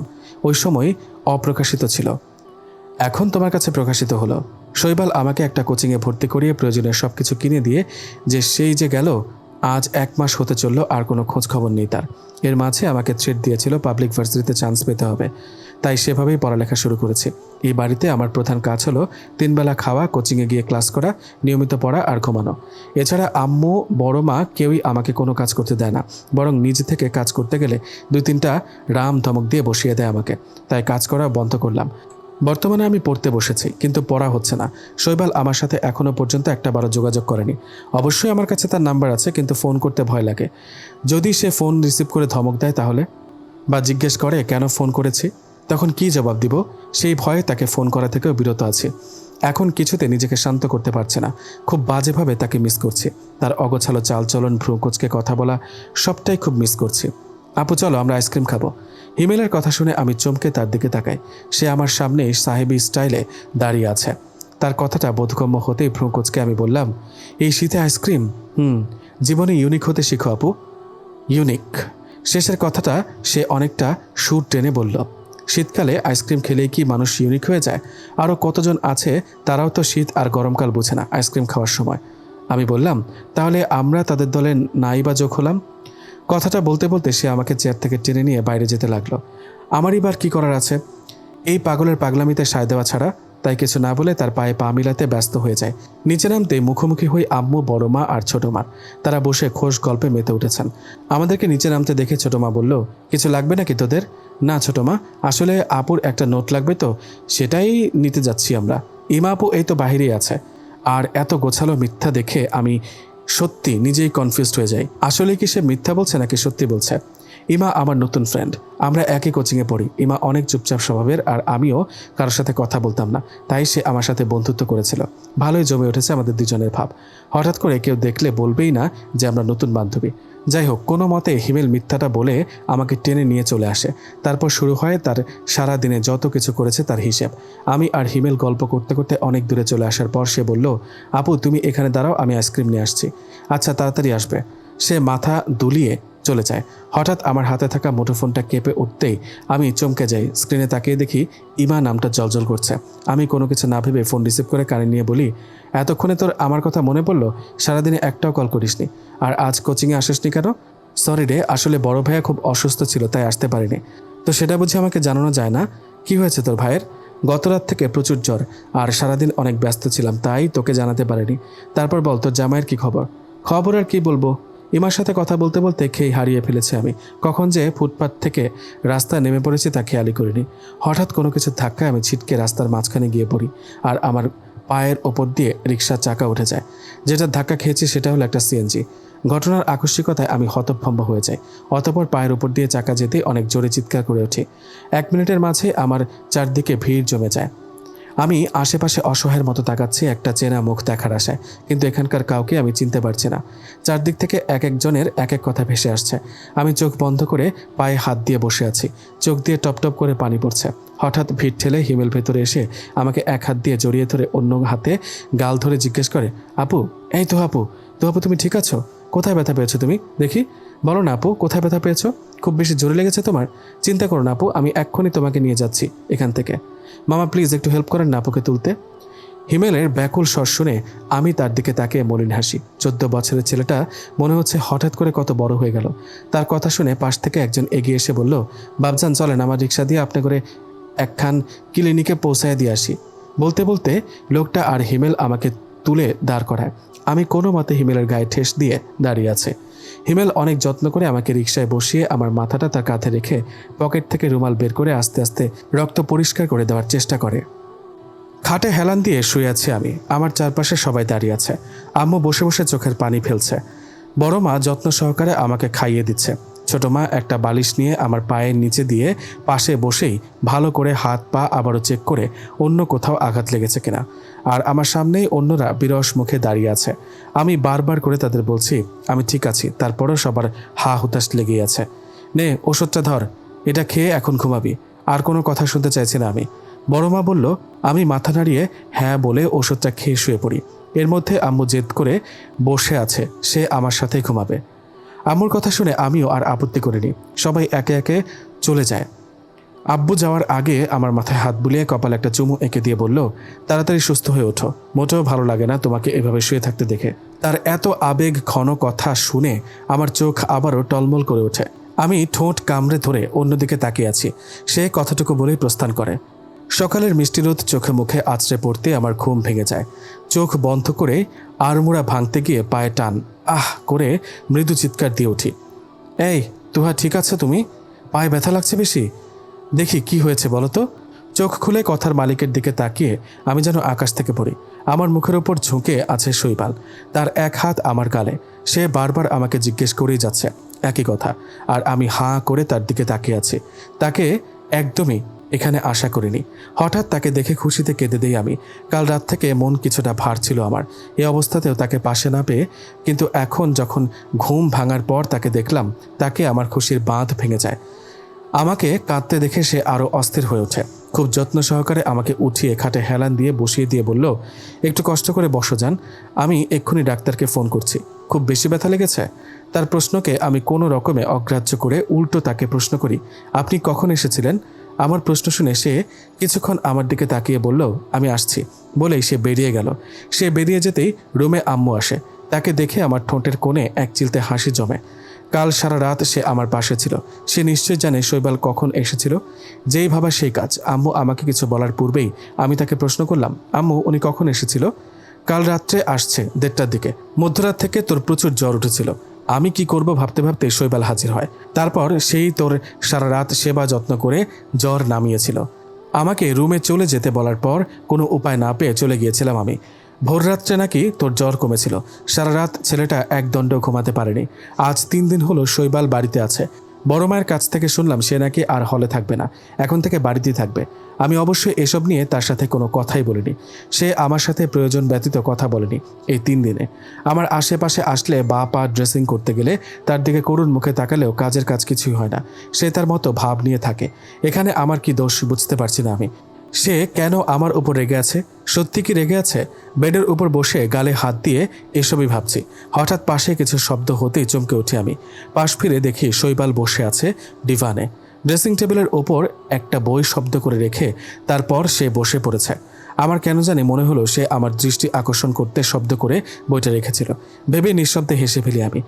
অতঃপর হাসি থামিয়ে কিছুটা কান্না কান্না ভাব করে তাকে বললাম, শুনুন, আপনি আমার সাথে কথা বললেন না কেন? ঠিক করে কিভাবে কথা বলতে হয় জানা নেই, জেনে তারপর বলবো, শৈবাল বলল। তার কথাটা শুনে বিরক্তিতে চোখ মুখ কুঁচকে ফেলি আমি। এই মানুষটা তেরাভাবে কথা বলছে কেন? এইভাবে বলছেন কেন? আমি কি করেছি? এটা জাস্ট একটা অ্যাক্সিডেন্ট ছিল। আমি কি ইচ্ছা করে গিয়ে রাস্তায় শুয়ে পড়েছিলাম নাকি? আমি তো সেসব নিয়ে কথা বলিনি। তাহলে সেসব টানছো কেন? আজব, আপনি শুধু শুধু রাগ করছেন। আমি কেন রাগ করব? রাগ করতে হলে যে অধিকার লাগে সে অধিকার কি আমার আছে? শৈবালের এমন গা ছাড়াভাবে কথা বলতে দেখে চোখ টলমল করে ওঠে আমার। একদিকে তার কথা শুনে কান্না পাচ্ছে, অন্যদিকে প্রচুর রাগও হচ্ছে। সে এভাবে কথা বলছে কেন ভেবেই রাগে দুঃখে বেড থেকে নামতে গিয়ে পায়ে চাপ পড়ায় ব্যথায় কুকিয়ে উঠলাম আমি। আমাকে ব্যথা পেতে দেখে সে তাড়াতাড়ি করে উঠে এসে আমার পেছনে এক হাত দিয়ে পিঠ জড়িয়ে ধরে অন্য হাতে আমার এক হাত ধরে বসাতে বসাতে বলল, পাগল নাকি তুমি? এইভাবে এই পা নিয়ে কেউ কি উঠে দাঁড়ায় নাকি? এত কমন সেন্সের অভাব কেন তোমার? কথাটা শুনে নাক টানতে টানতে আমি বললাম, আপনার তো খুব কমন সেন্স আছে, তাহলে আমার সাথে এমন ব্যবহার করছেন কেন? আমাকে কাঁদতে দেখে সে ফোঁস করে একটা দীর্ঘশ্বাস ফেলল। আমি তখনও বসে বসে কান্না করছি। এভাবে কান্না করছো কেন? তোমার কি জামাই মারা গেছে? জামাই মারা যায়নি তো। জামাই ঠিকভাবে কথা বলে না আমার সাথে। চুপচাপ বসে থাকো, আমি আসছি। বলতে বলতে সে উঠতে নিলেই আমি তার কোমরের পাশের শার্টের কিছুটা অংশ টেনে ধরে করুণ চোখে তাকে বলি, প্লিজ আমার সাথে এমন করবেন না, আমার খারাপ লাগছে তো। শৈবাল কিছু না বলে আমার পাশে বসে চুলগুলো কানের পেছনে গুজে দিয়ে বলল, আমি তো তোমার উপর রাগ করিনি তুহা, আমার নিজের প্রতি রাগ লাগছে। তোমাকে সঠিকভাবে প্রোটেক্ট করতে পারছি না আমি। তোমার সব দায়িত্ব নিয়েও সেই দায়িত্ব আমি সঠিকভাবে পালন করতে পারছি না। তোমার সাথে কথা বলতে গেলে কিভাবে না কিভাবে বলি ঠিক নেই, তাই প্রয়োজন ছাড়া কথা বলিনি। আমি অবাক চোখে তাকিয়ে আছি শৈবালের দিকে। সে কি সুন্দর করে সব দোষ নিজের ঘাড়ে নিয়ে যাচ্ছে, অথচ সে ইচ্ছা করলেই বলতে পারতো। তুহা ফোনে কথা বলতে বলতে রাস্তা দিয়ে হাঁটলে তো অ্যাক্সিডেন্ট হবেই। তুমি কোন দিন নিজেকে নিয়ে একটু সিরিয়াস হবে বলবে? আমাকে এত প্যারা দিচ্ছ কেন? কিন্তু সে এসব না বলে সব দোষ নিজের উপর চাপাচ্ছে। এই মানুষটাকে আমি যত দেখি ততই মুগ্ধ হই। এই মুগ্ধতা কখনো শেষ হবার নয়। শৈবাল উঠে গিয়ে ফার্স্ট এড বক্সটা এনে নতুন করে পায়ে ব্যান্ডেজ করে দিয়ে পাটা খুব যত্ন সহকারে টান টান করে মেলে দিয়ে তার নিচে একটা বালিশ দিয়ে রাখে। তার এই কাজ তো গত 3 দিন ধরে অব্যাহত রয়েছে। প্রতিদিন ঘুম থেকে ওঠার পর আমাকে ধরে নিয়ে ওয়াশরুমে দিয়ে আসতো। ফ্রেশ হয়ে বের হলে আবার খুব যত্ন করে বেডে বসিয়ে দিত। নিচ থেকে গিয়ে নাস্তা নিয়ে আসতো। পড়ার সময় বইগুলো সামনে এগিয়ে দিত। কিছু না বুঝলে সুন্দর করে বুঝিয়ে দিত। আর আমি মুগ্ধ হয়ে তার দিকে তাকিয়ে থাকতাম। শৈশব থেকে এত অত্যাচার পেয়ে একসময় এত কেয়ারিং একজন জীবন সঙ্গী পাবো ভাবিনি। ভেবেছিলাম বাকি জীবনটা অবহেলায় কেটে যাবে। আগে কখনো কষ্ট পেলে কান্না করতাম না, আর এখন অল্প সুখেই চোখে পানি চলে আসে। তুমি বসে একটু রেস্ট নাও, আমি এক্ষুনি আসছি। কোথায় যাচ্ছেন? কথাটা শুনে শৈবাল দুষ্ট হেসে বলল, চোখে হারাচ্ছ নাকি স্বামীকে? তোমার পাশে শুয়ে থাকবো নাকি সারা দিন রাত? তার কথাটা শুনে আমি চোখ বড় বড় করে তাকিয়ে বলি, ছি, নেগেটিভ ভাবছেন কেন? যা বাবা, নেগেটিভ ভাববো কেন? আমার বউ আমাকে চোখে হারাচ্ছে সেটা তো সত্যি, তাই আমার ভাবনাটাও পজিটিভ। বলেছে আপনাকে, বেশি বুঝেন আপনি। আমার কথা শেষ হতে শৈবাল কি যেন বিড়বিড় করতে করতে চলে যায় রুম থেকে। বসে বসে পড়ছি আমি। আমার পাশে হিমেল বসে আছে। সে বায়না করছে আজ আমার সাথে পড়তে বসবে। কিছু না বুঝলে আমি তাকে বুঝিয়ে দেব, তাই সে আমার সাথে বসেই পড়ছে কম, কথা বলছে বেশি। তার জন্য আমি পড়ায় মনোযোগী হতে পারছি না, কিন্তু তারপরও চুপচাপ হজম করেছি। ভালোই লাগছে আমার। বেশ, এতদিন জ্বালানোর মতো কেউ ছিল না, আর এখন যে আছে তাকে খুব সহজেই সহ্য করছি আমি। একটু বিরক্ত লাগছে না আমার, বরং মনের মাঝে একটা আলাদা শান্তি বয়ে যাচ্ছে। একটু পর দরজা ঠেলে শৈবাল রুমে ঢোকে। তার হাতে 2টা পলিথিন। এসে সে একটা হিমেলের দিকে বাড়িয়ে দিয়ে বলল, এনে ধর, এটা নিয়ে বড় মার হাতে দে। আইসক্রিম ভাইয়া, ওয়াও। খুশিতে নাচতে নাচতে হিমেল রুম থেকে বের হয়ে যায়। আমি তার যাওয়ার পানে তাকিয়ে আছি। শৈবাল আমার পাশে থাম করে বসলো। নাও ধরো এটা। আমি হাতে নিতে নিতে বললাম, কি করবো এটা আমি? হাতে নিয়ে বসে থাকো, আর না হলে ইচ্ছে হলে খেতে পারো। তার তেরা কথায় আমি চোখ মুখ কুঁচকে ফেলে পলিথিন খুলে দেখি তার মধ্যে 2টা আইসক্রিম আর ফুচকা। আমি আইসক্রিম 2টা বের করে তার দিকে একটা বাড়িয়ে দিয়ে বললাম, খাবেন? যে আইসক্রিমের জন্য অ্যাক্সিডেন্ট হলো তারই খাওয়া উচিত, এটা আমার না। চারদিকে সবাই তোড়জোড় করে জামা কাপড় গোছাচ্ছে। 3 দিন পর শৈবালের ছোট মামার বিয়ে, সেই উপলক্ষে সবাই তাড়াহুড়ো করে মার্কেট করেছে। একটু পরেই সবাই মিলে বের হবে, শুধু ছোট মা আর চাচ্চু বাদে। ছোট মা তার বাবার বাড়ি আর চাচ্চু ব্যবসার কাজে শহরের বাড়িয়ে গেছে। এরই মাঝে আমি অনেকটা সুস্থ হয়ে গেছি। শৈবাল সহ বাড়ির প্রত্যেক সদস্যদের মাঝে কেউই আমার সেবা করতে পিছুপা হয়নি। এতে আমি তাদের ওপর অনেক সন্তুষ্ট। অনেক আগেই তাদের বিয়ে বাড়িতে যাওয়ার কথা ছিল, তবে আমি অসুস্থ ছিলাম বিধায় কেউ যাওয়ার কথা মুখে আনতে পারেনি। শৈবালকে একবার জিজ্ঞেস করতেই সে কাটভাবে জানিয়ে দিয়েছে, তুহা পুরোপুরি সুস্থ হওয়া ছাড়া আমি বাড়ি থেকে এক পাও নড়ব না। তোমাদের ইচ্ছে হলে তোমরা যেতে পারো, তাছাড়া বিয়ের এখনও যথেষ্ট দেরি আছে। এভাবে আমাদের 2 জনকে একা রেখে তাদের যাওয়ার সাহস হয়নি। আমিও যাওয়ার ব্যাপারে হ্যাঁ বা না কিছুই বলিনি। এখন একটু সুস্থ হতেই সবাই সব কিছু গুছিয়ে নিচ্ছে। আমি বসে বসে রেডি হচ্ছি। ব্যাগ শৈবালই প্যাক করে নিচ্ছে। আমি গুছানোর কথা মুখে বলতেই আমাকে একটা ধমক দিয়ে বসিয়ে রেখেছে। আমি ড্রেসিং টেবিলের সামনে একটা চেয়ারে গালে হাত দিয়ে বসে বসে তার কাণ্ড কারখানাগুলো দেখেছি। সে তার টি শার্ট নিয়েছে 3টার মাঝে একটাও না গুছিয়ে লাগেজে রেখে প্যান্ট হাতে নিয়েছে। তারটিও না গুছিয়ে রেখে দিচ্ছে। পাঞ্জাবি দিয়েছে 2টা, একটাও গুছিয়ে নেয়নি। একটু পর আমার জামা কাপড়ে হাত দিতে যেতেই আমি বলি, আমার জামা কাপড় আপনারগুলোর সাথে নিচ্ছেন কেন? শৈবাল আমার দিকে ভ্রু কুঁচকে কিছুক্ষণ তাকিয়ে থেকে গম্ভীর মুখে জবাব দিল, তোমাকে ছাড়া একা ভালো লাগছে না, তাই নানু বাড়ি গিয়ে একসাথে থাকবো। আর একসাথে যেহেতু থাকবো সেহেতু জামা কাপড়ও একসাথে নিতে হবে। তার জবাব শুনে আমি ফিক করে হেসে দিই। আমাকে হাসতে দেখে তার গম্ভীর মুখটা আরও গম্ভীর করে বলল, হাসার মতো কিছু বলিনি তো, যা সত্যি তাই বলেছি। তাই বুঝি আপনার আমার সাথে থাকতে হলে আপনার নানু বাড়ি গিয়ে থাকতে হবে কেন? আপনি কি আমাকে পালিয়ে বিয়ে করেছেন নাকি চুরি করে? সেসব তুমি বুঝবে না। তোমার এই ছোট্ট মাথায় আছে শুধু কেউ অত্যাচার করলে বা কটু কথা বললে তা মুখ বুঝে সহ্য করার ক্ষমতা, এছাড়া আর কিছুই নেই। আপনি আমাকে এভাবে হ্যারাস করতে পারেন না। উনি আমার দিকে একবার তাকিয়ে আবার জামা কাপড় নেওয়ায় মনোযোগী হতে হতে বলল, তাই বুঝি, তো কি করতে পারি? চুমু খেতে পারি? শৈবালের কথাটা শুনে আমি চোখ বড় বড় করে তার দিকে হাঁ করে তাকিয়ে আছি। সিরিয়াস কথার মাঝে সে এসব কি বলছে? এই মানুষটা দিন দিন কেমন জানি লাগাম ছাড়া হয়ে যাচ্ছে। আমি তাড়াতাড়ি চোখ ঘুরিয়ে অন্যদিকে তাকালাম। বললাম, আপনি দিন দিন চরম লেভেলের অসভ্য হয়ে যাচ্ছেন। যা বাবা, অসভ্যের কি হলো? এমনিও আমি যথেষ্ট সভ্য ছেলে, শুধু তুমি বাদে সবাই জানে। আমি গড়াগড়ি করে এসে তার হাত থেকে আমার ওড়নাটা খপ করে নিয়ে তাকে টেনে রুম থেকে বের করতে করতে বললাম, আপনার সভ্যতা আপনি জনগণকে দেখান, আমার সামনে এসব লাগাম ছাড়া কথা বলবেন না, খবরদার। আরে, এই অপরাধে তুমি আমাকে রুম থেকে বের করে দিবে নাকি? এখানে থাকলে আমার মাথা চিবিয়ে খাবেন। আমি রেডি হব এখন, বলে তার মুখের ওপর দরজা বন্ধ করে দিই। দরজা বন্ধ করতেই সে বিড়বিড় করে বলল, আজকাল বউও পাত্তা দেয় না। ফোকাস শৈবাল, এমনভাবে চলতে থাকলে দেখবি একসময় পিচ্চিরাও তোকে পাত্তা দিচ্ছে না। তার চেয়ে বরং সময় থাকতে সময়ের মূল্য দিতে শিখ তুই। গাড়িতে বসে আছে আমি, হিমেল আর সৈকত ভাইয়া। উনি ড্রাইভিং সিটে বসে ফোন ঘাটছে আর আমার পাশে হিমেল বায়না ধরছে বড়রা একসাথে যাওয়ার জন্য আর আমরা ছোটরা একসাথে যাওয়ার জন্য। তার কথা রক্ষার্থে বড় আম্মু, বড় আব্বু আর আম্মু একসাথে গেছে আর আমরা আলাদা। শৈবাল বড় মাদের সব কিছু বুঝিয়ে গাড়িতে বসিয়ে দিতে গেছে। আমরা এখানে এসে জায়গা দখল করে বসে আছি। 10 মিনিটের মাথায় শৈবাল এসে হাজির হয়। হিমেলের পাশে এসে গাড়ির দরজা খুলে বলল, গাড়ি থেকে নেমে সামনে গিয়ে বসো, আমি আমার বউয়ের পাশে বসবো। শৈবালের এরূপ কথায় বিষম খাই আমি। হিমেল মুখ বাঁকিয়ে আমার পাশ থেকে উঠে ফ্রন্ট সিটে গিয়ে বসে পড়ে আর শৈবাল আমার পাশে। সে বসতেই সৈকত ভাইয়া গাড়ি স্টার্ট দেয়। আমি তার দিকে চোখ তাকিয়ে গলার স্বর কিছুটা নামিয়ে বললাম, আপনার কি লজ্জা শরম বলতে কিচ্ছু নাই? এমন বউ করছেন কেন? সেও আমার মতো একইভাবে বলল, তো বউ করবো না তো কি জামাই করবো? আমি চোখ বন্ধ করে এদিক ওদিক তাকিয়ে একটা দীর্ঘশ্বাস ফেলে তার দিকে আঙুল তুলে বললাম, আপনি একটা নির্লজ্জ। সে মেকে হেসে বলল, তুমি নির্লজ্জের বউ। আপনি আমার সাথে কথা বলবেন না, ঠিক আছে? শুধু আমার বউয়ের সাথে বলবো। আমি আবারও এদিক ওদিক তাকিয়ে আবার তার দিকে 2 হাত দিয়ে গলা চেপে ধরে দেখানোর মতো করে বললাম, আপনাকে আমি খুন করে ফেলবো। কথাটা শুনে শৈবাল হো হো করে হেসে ওঠে। তার হাসি দেখে আমার রাগে পিত্তি জ্বলে যাওয়ার মতো অবস্থা। আমি ফোঁস করে একটা নিঃশ্বাস ফেলে জানালার দিকে মুখ করে বসে থাকি। গাড়ি থেকে নেমে একটা বিশাল বাড়ির সামনে দাঁড়িয়ে আছি।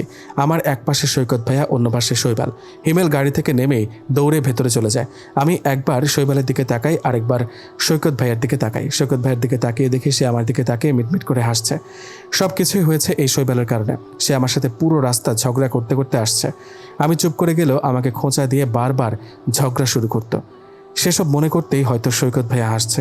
আর ওনাকে দেখো, দিব্যি পকেটে হাত গুজে সেন্টার ফ্রুট চিবোচ্ছে। তাকে এত ড্যাম কেয়ার ভাব দেখে আমার আবারও রাগ উঠে। রেগে তাকে কিছু বলতে যেতেই সে চোখ দিয়ে ইশারা করে সামনে দেখালো। আমি সামনে তাকে দেখে একজন বয়স্ক মহিলা এগিয়ে আসছে। তার পাশে ত্রিশোর্ধ্ব একজন পুরুষ আসছে। পুরুষটাকে দেখে আমার মনে হলো আমি তাকে কোথাও দেখেছি, কিন্তু কোথায় দেখেছি তা মনে করতে পারছি না।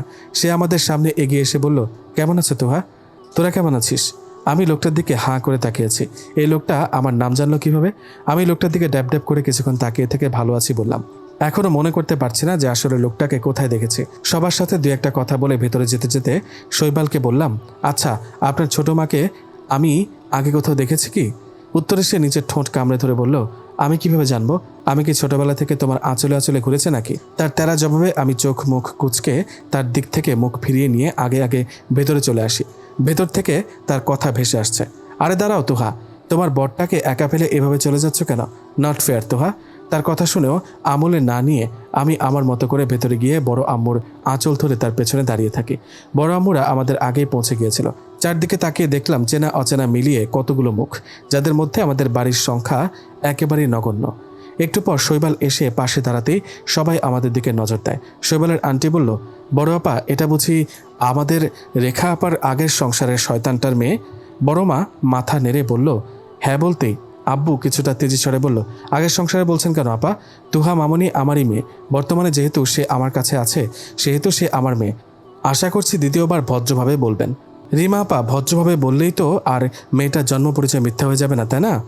এটা তো আর অস্বীকার করা যায় না যে ওর শরীরে একটা কুলাঙ্গারের রক্ত বইছে। পাশ থেকে শৈবালের ছোট মামি কথাটা বলে উঠল। কথাটা শুনে আমার চোখ ছলছল করে ওঠে।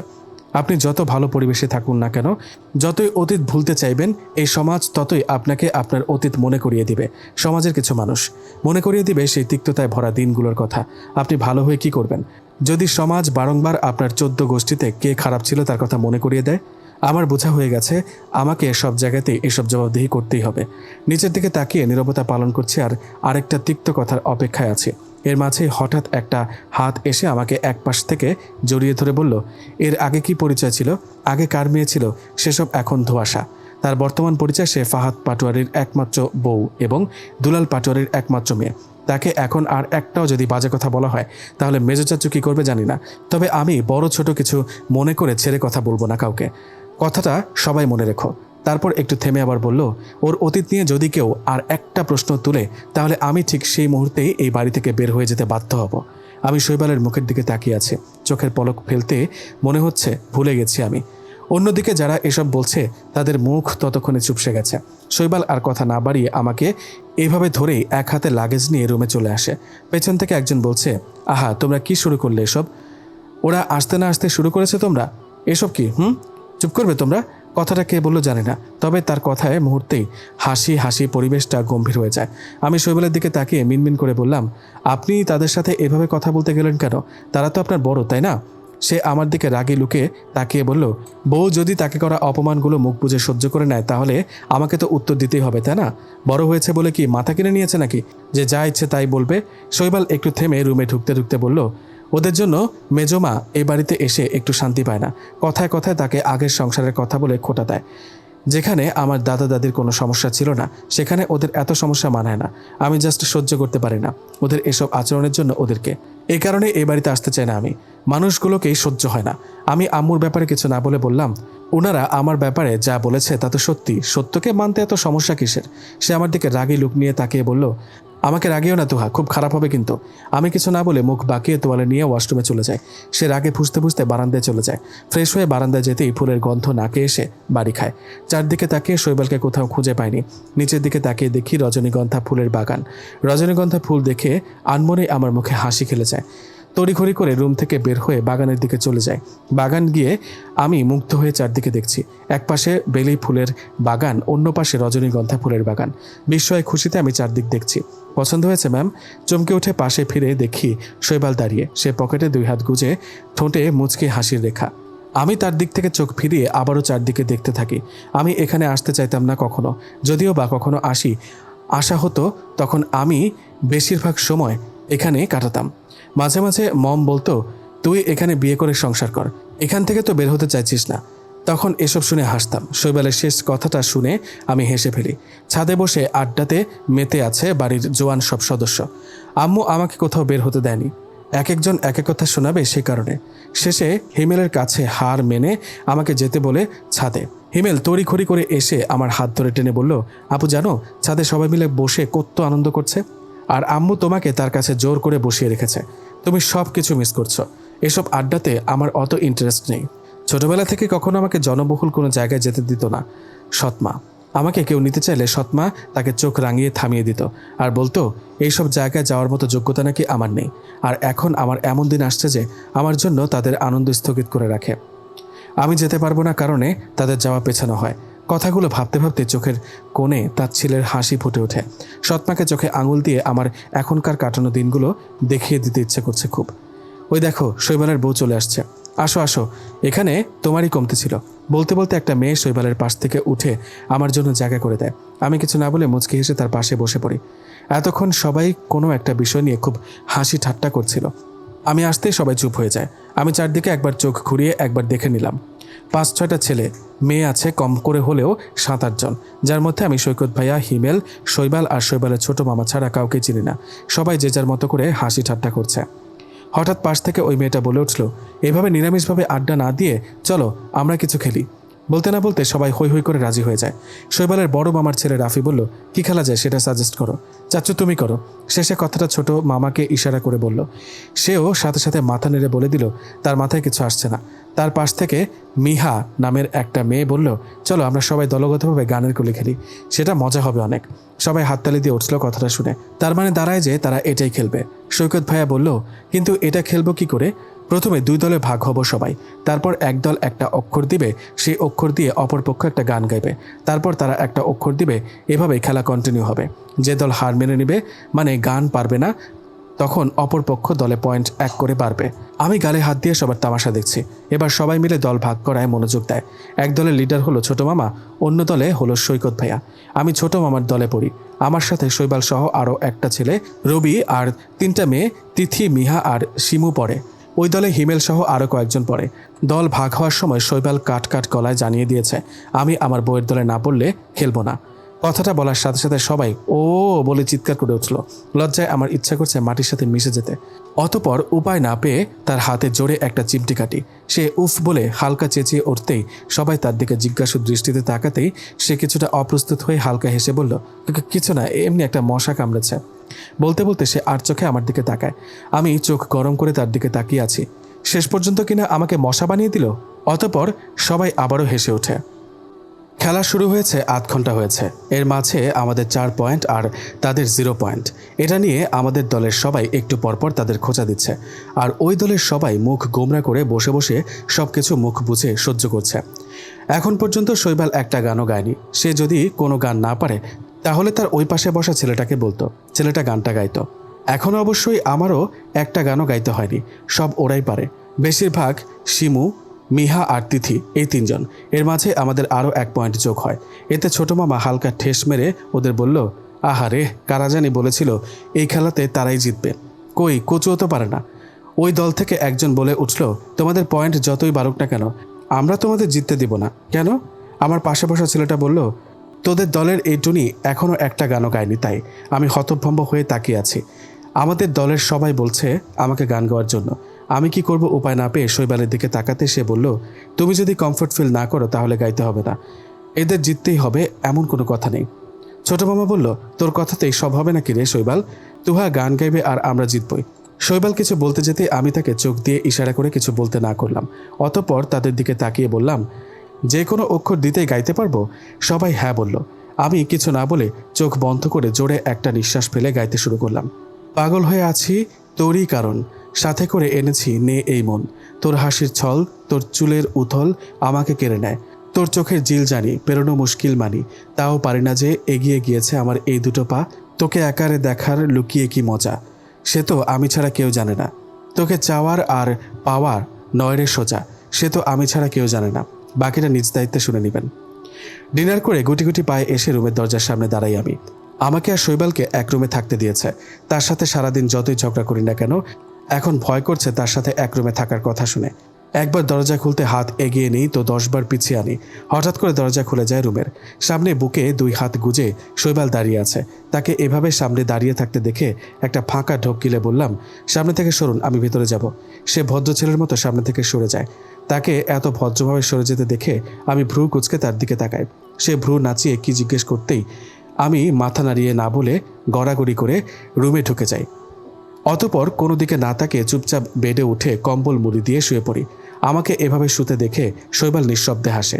প্রায় 10 মিনিট পর শৈবাল আমার পাশে এসে শুয়ে পড়ে। কম্বল টেনে নিজের দিকে নিতে যেতেই আমি আঁতকে উঠে বললাম, আমি একা গায়ে দিব এটা, আপনি আরেকটা নিন। এই রুমে তো আমি এই একটাই কম্বল দেখতে পাচ্ছি। বলতে বলতে সে কম্বলের ভেতরে ঢুকে পড়ে। আমি আর কিছু না বলে অন্য পাশে ঘুরতেই পেছন থেকে 2টা হাত এসে আমাকে জড়িয়ে ধরে। হঠাৎ এভাবে জড়িয়ে ধরায় কেঁপে উঠি আমি। এভাবে জাপটে ধরে আছেন কেন, ছাড়ুন আমাকে। নড়ে চড়ে উঠে তাকে বলি কথাটা। সে বিরক্ত হয়ে আমার ঘাড়ে তার মুখে রাখে। তার গরম নিঃশ্বাস আমার ঘাড়ে আছড়ে পড়ছে। চোখ বন্ধ করে এক হাতে কম্বল ধরে রাখি শক্ত করে। শৈবাল, ছাড়ুন আমাকে, এভাবে ঘুমাতে পারি না আমি, এখন থেকে অভ্যাস করে নাও। বলতে বলতে ঘাড়ের ঠোঁটের স্পর্শ এঁকে দেয়। তারপর এভাবে জড়িয়ে রেখে চোখ বন্ধ করে নেয়। সকাল সকাল মাথার 2 পাশে হাত রেখে বারান্দায় বসে আছি। প্রচুর মাথা ব্যথা করছে। কাল সারা রাত আমি ঘুমাতে পারিনি। যেখানে ছোটবেলা থেকে একা ঘুমিয়ে অভ্যস্ত আমি, সেখানে একে তো শৈবাল ঘুমিয়েছে, তার উপর সারা রাত এভাবে জাপটে ধরে ঘুমিয়েছে। একটু নড়াচড়াও করতে পারিনি। সে আমাকে শক্ত করে ধরে রেখেছে। তার করা এসব পাগলামি দেখে মাঝে মাঝে ভাবনায় পড়ে যায় আমি, কেন করছে লোকটা আমার সাথে এমন পাগলামি? সে কি কোনো মতে আমাকে ভালোবেসে ফেলেছে? কিন্তু কিভাবে? মাত্র 2-3 মাসে ভালোবাসা হয়? তার করা এত কেয়ার পাগলামি দ্বারা সে কি বোঝাতে চাইছে? সে কি সত্যি আমাকে ভালোবাসে? কই, আমি তো আগে এমন ছিলাম না। কখনো কারোর সাথে প্রয়োজন ছাড়া কথা বলিনি। সেখানে এই মানুষটার সাথে প্রয়োজন ব্যতীত কথা বলি আমি। তাকে সামনে পেলেই কথা ছুরি নিয়ে বসি। তার সাথে অযথা তর্ক করা, এসব কেন করি আমি? এমন হাজারো প্রশ্ন মাথায় উঁকি ঝুঁকি দিতে থাকে। মাথা প্রচুর ব্যথা করছে, তাই এসব ভাবনা একপাশে রেখে রুমের দিকে চললাম। শৈবাল এখনও ঘুমিয়ে, সে আমাকে সারা রাত শান্তিতে ঘুমাতে না দিয়ে এখন নিজে মরার মতো পড়ে পড়ে ঘুমাচ্ছে। ইচ্ছে করছে তার গায়ে 1 জগ পানি ঢেলে দিই। ভাবতে ভাবতেই রুমে এসে আমি তো পুরোই অবাক। শৈবাল বেডে হেলান দিয়ে বসে আছে। তার এক হাত দিয়ে কপাল ম্যাসাজ করছে, তো আরেক হাত দিয়ে একটু পরপর চুলগুলো টেনে দিচ্ছে। তার এই অবস্থা দেখে আমি কিছুটা থতমত খেয়ে যাই। তাই তার দিকে এগিয়ে আসতেই বললাম, কি হয়েছে আপনার? মাথা ব্যথা করছে? চমকে উঠে শৈবাল আমার দিকে তাকায়। তার চোখ মুখ দেখে আমি কয়েক দফায় অবাক হই। চোখে চশমা নেই। আমার দিকে তাকাতে খেয়াল হলো তার চোখগুলো অসম্ভব লাল হয়ে আছে। দেখে মনে হচ্ছে সারা রাত ঘুমায়নি। কতগুলো চুল এসে ভ্রু থেকে প্রায় চোখ ঢেকে দিয়েছে। আমার আওয়াজ শুনে সে পাশ থেকে চশমা নিয়ে পড়তে পড়তে বলল, বউ প্রচুর মাথা ব্যথা করছে। কথাটা বলাতেই আমি তার দিকে ভ্রু কুঁচকে তাকিয়ে কিছুটা নিচু হয়ে তার চোখের ওপর পড়ে থাকা চুলগুলো মুঠো বন্দি করে বললাম, মাথা ব্যথা করছে কেন? কাল সারা রাত তো শান্তিতে ঘুমিয়েছেন, কিন্তু বড় আম্মু যে বলল আপনি ঘুমাতে না পারলে নাকি মাথা ব্যথা করে। এখন এটা বলবেন না যে আপনি সারা রাত জেগেছিলেন। কথাটা শুনে সে কিছুটা অসহায় সুরে বলল, তুমি এমন একটা নেশাদ্রব্য যা পান করা তো দূরে থাক, তার আশেপাশে ঘেঁষলেও আমি আসক্ত হয়ে পড়ি। আর সেই নেশা দ্রব্য যদি সারা রাত আমার বুকে ঠাঁই পায়, তাহলে আমি ঘুমাই কি করে? তার কঠিন কঠিন কথাগুলো শুনে কিছুটা অপ্রস্তুত হয়ে বললাম, তো আপনাকে কে বলেছে আমাকে আপনার বুকে ঠাঁই দিতে? কথাটা বলতে সে বিড়বিড় করে কি জানি বলল, বুঝিনি আমি। তাই তাকে পুনরায় জিজ্ঞেস করি, ভূতের মতো কি বিড়বিড় করছেন আপনি? কিছু না। ও বউ, আমার মাথাটা একটু ম্যাসাজ করে দাও না প্লিজ। তার কথার ধরনে আমি ফিক করে হেসে উঠি। সে যেভাবে ইনোসেন্ট ফেস করে আছে, দেখতে একদম বাচ্চাদের মতো মনে হচ্ছে। আমি তো একটুর জন্য ভাবলাম কোনো ছোট বাচ্চা তার আম্মুর কাছে খেলনা কিনে দেওয়ার জন্য আবদার করেছে। আমাকে এভাবে হাসতে দেখে সে গাল ফুলিয়ে ফেলে। এটা দেখে আমি আবারও হেসে উঠি। আমাকে হাসতে দেখে সেও মৃদু হাসল। অতপর আমি তাকে এটা সেটা হাজারটা প্রশ্ন করতে করতে তার মাথা ম্যাসাজ করে দিতে থাকি। আর সে ক্লান্তহীনভাবে আমার প্রশ্নগুলোর উত্তর দিয়ে যাচ্ছে। সন্ধ্যা 7:30টার বেশি বাজে। আজ শৈবালের ছোট মামা ইসমাইলের গায়ে হলুদ। বাইরে সবাই তোড়জোড় করছে। বাগানে হলুদের অনুষ্ঠান হচ্ছে। বলা বাহুল্য, আজ সারা দিনেও আমি শৈবালের দেখা একবারের জন্য পাইনি। বাড়ির বড় ছেলে হিসেবে সব কাজের দায়ভার তার উপরে পড়েছে এবং সে সেসব নিয়েই ব্যস্ত। আমি সারাদিন বড় আম্মুর সাথে হালকা পাতলা কাজ করছি, আর আমার সমবয়সী 2টা মেয়ে আছে, ওদের সাথে বসে আড্ডায় মেতেছিলাম। মনে মনে অবশ্যই তাকে অনেকবার খুঁজছিলাম, তবে বারবারই হতাশ হতে হয়েছে, তাই আর খুঁজিনি তাকে। একটা রুমে আমি সহ 5-6টা মেয়ে বসে বসে সাজছি। আম্মু আমাকে বাঙালিয়ানা স্টাইলে একটা কাঁচা হলুদ রঙের শাড়ি পরিয়ে দিয়েছে। এখন অন্যদের পরিয়ে দিচ্ছে। যেহেতু ছেলের বাড়ি, তাই পার্লার থেকে কোনো লোক আনা হয়নি। যাদের পার্লারের সাজ দরকার তারা পার্লারে গেছে। যারা পার্লারে যায়নি আমি তাদের সাথেই আছি। মিহা আপু আমাকে সাজিয়ে দিচ্ছেন। সাজতে চাইনি, কারণ আম্মু চোখ রাঙিয়ে বলল, একটু সাজলে ক্ষয় হয়ে যাবে না, চুপচাপ বস এখানে। তার চোখ রাঙানো দেখে আমার আর কিছু বলার সাহস হয়নি, তাই চুপটি করে বসে আছি আর মিহা আপু আমাকে সাজাচ্ছে। প্রায় 30 মিনিট পর আপু শেষ করে বলল, এবার আয়নায় দেখো। আমি আয়নার দিকে তাকিয়ে মাথা ঘুরিয়ে ওঠার মতো অবস্থা। এত গর্জিয়াস করে আমি জীবনেও সাজিনি। আপুর দিকে তাকাতে আপু বলল, হালকার উপর এই সাজটাই তোমাকে স্যুট করেছে, এটাকে হালকা সাজ বলে? অবাক হয়ে জানতে চাইলাম আমি। আপু হেসে বলল, পার্লার থেকে যারা আসবে তাদের দেখার পর বুঝবে হালকা নাকি গর্জিয়াস, বলে অন্যদের সাজাতে ব্যস্ত হয়ে পড়ে। এদিকে আমাকে তিথি আর সিমু বাইরে নিয়ে আসে আর একজন এক কথা বলছে। হঠাৎ সিমু মৃদু চেঁচিয়ে বলল, তুহা দেখো সবাই কেমন তোমার দিকে ড্যাব ড্যাব করে তাকিয়ে আছে। কথাটা শুনে চমকে উঠে আশেপাশে তাকিয়ে দেখলাম সত্যি সত্যি কতগুলো ছেলে আমার দিকে তাকিয়ে আছে। তা দেখে কিছুটা অপ্রস্তুত হয়ে তাদের হাত ধরে বললাম, চলো আমরা এখান থেকে যাই। বলতে বলতে সামনে আগাতে যেতেই কোথা থেকে জানি বড় আম্মু এসে সামনে দাঁড়ালো। আমাকে দেখে মুচকি হেসে থুতনি হালকা উঁচু করে বলল, মাশাআল্লাহ, আমার মেয়েটাকে কি সুন্দর লাগছে। আমি বড় আম্মুর কথা শুনে মুচকি হাসি। পাশ থেকে একজন মধ্যবয়স্ক মহিলা বলল, মেয়েটা কে আপা, চিনো নাকি তুমি? ওর মা বাবা কে বলো তো? তাদের সাথে একটু কথা ছিল। বড় আম্মু কিছুটা অবাক হয়ে বলল, কেন, কি কথা বলতে চান? ও মা, এমন সুন্দর সংসারী একটা মেয়েই তো আমি আমার বাড়ির বউ করতে চাই। কি সুন্দর, কাল থেকে খেয়াল করছি তাকে, সবার হাতে হাতে কাজ করছে, দেখতেও মাশাল্লাহ। তার কথাটা শুনে আমার মুখ ফ্যাকাশে হয়ে যায়। বড় আম্মু কিছু বলতে যাবে তার আগেই পেছন থেকে হঠাৎ শৈবাল বলে উঠল, আপনার মাশাল্লাহ দেখতে মেয়েটা আপাতত বুকড হয়ে গেছে আন্টি, আপনি বরং অন্য কোথাও সিরিয়াল ধরেন, আমার বউকে নিয়ে নো টানা হ্যাচড়া। শৈবাল আমার হাতটা শক্ত করে ধরে কোলাহল থেকে কিছুটা দূরে চলে আসে। হাত ছেড়ে ধমক দিয়ে বলল, কি সমস্যা তোমার? হাত ছাড়া পেয়ে বুকে 2 হাত গুজে গা ছাড়া ভাব নিয়ে বললাম, কই সমস্যা কি হবে? আমাকে এত গা ছাড়া ভাব নিয়ে কথা বলতে দেখে শৈবাল রেগে গেল। রেগে 2 বাহু শক্ত করে ধরে বলল, শাড়ি পরতে কে বলেছে তোমাকে? আর এসব কি, হ্যাঁ, এত সাজলে কেন? কথাটা বলতে বলতে সে তার পকেট থেকে টিস্যু নিয়ে আমার চোখের উপরের আইশেড মুছে ফেলে। এরপর আইলাইনার মুছে কপাল থেকে টিপটা খুলে ফেলে দেয়। টিস্যু দিয়ে ঘষে ঘষে আমার ঠোঁট থেকে লিপস্টিক মুছতে মুছতে বলল, আমি তোমাকে সাজার অনুমতি দিয়েছি, এত সাজলে কেন? হ্যাঁ, ছেলেদের দেখাতে ইচ্ছে করে বুঝি নিজের চেহারা? আমি দেখি তাই কি যথেষ্ট নয়? শৈবালের এসব কথায় রাগে আমার শরীর জ্বলে ওঠে।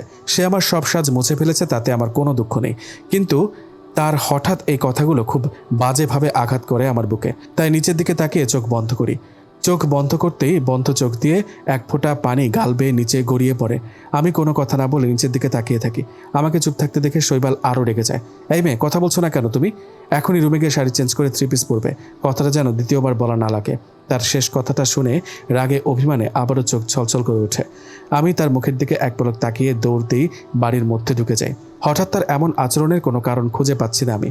ওই আন্টিটাকে কথাটা বলে সে আমার হাত ধরে এখানে নিয়ে এসে আমার সাথে রাফ ব্যবহার করতে থাকে। তার কাছ থেকে এমন আচরণ প্রত্যাশার বাইরে ছিল আমার। রুমে এসে শব্দ করে দরজা বন্ধ করে দিই আমি। অতঃপর মেঝেতে 2 হাঁটু একসাথে করে বসে তার উপর মাথা রেখে ডুকরে কেঁদে উঠি আমি। আজ প্রথম আম্মু আমাকে এতটা যত্ন ভালোবাসার সহিত শাড়ি পরিয়ে দিয়েছে। কত খুশি ছিলাম আমি তা নিয়ে। মিহা আপু নিজে জোর করে আমাকে সাজিয়ে দিয়েছে। আমি কি তাকে বলেছি নাকি আমাকে এভাবে সাজিয়ে দিতে?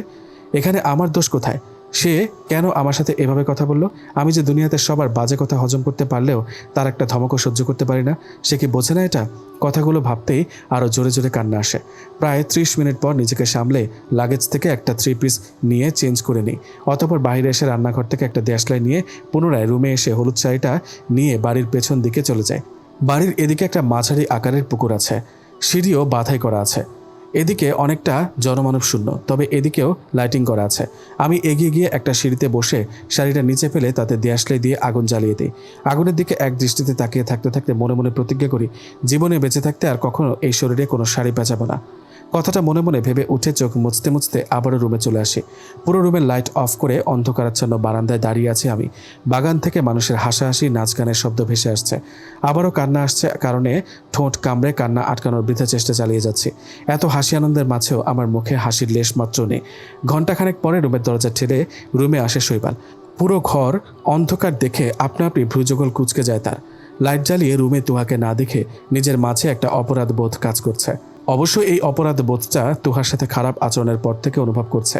তার সাথে একটু বেশি খারাপ ব্যবহার করে ফেলেছে, কিন্তু এতে তার দোষ কি? সে তখন ওই কথাগুলো সহ্য করতে না পেরে সেই রাগ তুহার উপর ছেড়েছিল। এভাবেই এক হাত দিয়ে চুল টেনে বারান্দায় এসে তুহার পাশে দাঁড়ায়। পাশে কারো উপস্থিতি অনুভব করতেই তার দিকে তাকায়। শৈবালকে দেখে চোখ ফিরিয়ে আবারও সামনের দিকে তাকায়। শৈবাল হয়তো কিছু বলতে যাবে, বুঝেও না বুঝার ভান করে বাইরেই তাকিয়ে থাকি। মিনিট খানেক পরে শৈবাল গলা ছেড়ে পরিষ্কার করে বলল, অনুষ্ঠানে আর যাওনি যে? কথাটা শুনে তার ছেলের হাসি দিয়ে বললাম, অনুষ্ঠানে যাওয়ার ইচ্ছেই মরে গেছে তাই। কাট কাট গলায় জবাব পেয়ে শৈবাল কিছুটা থতমত খেয়ে যায়।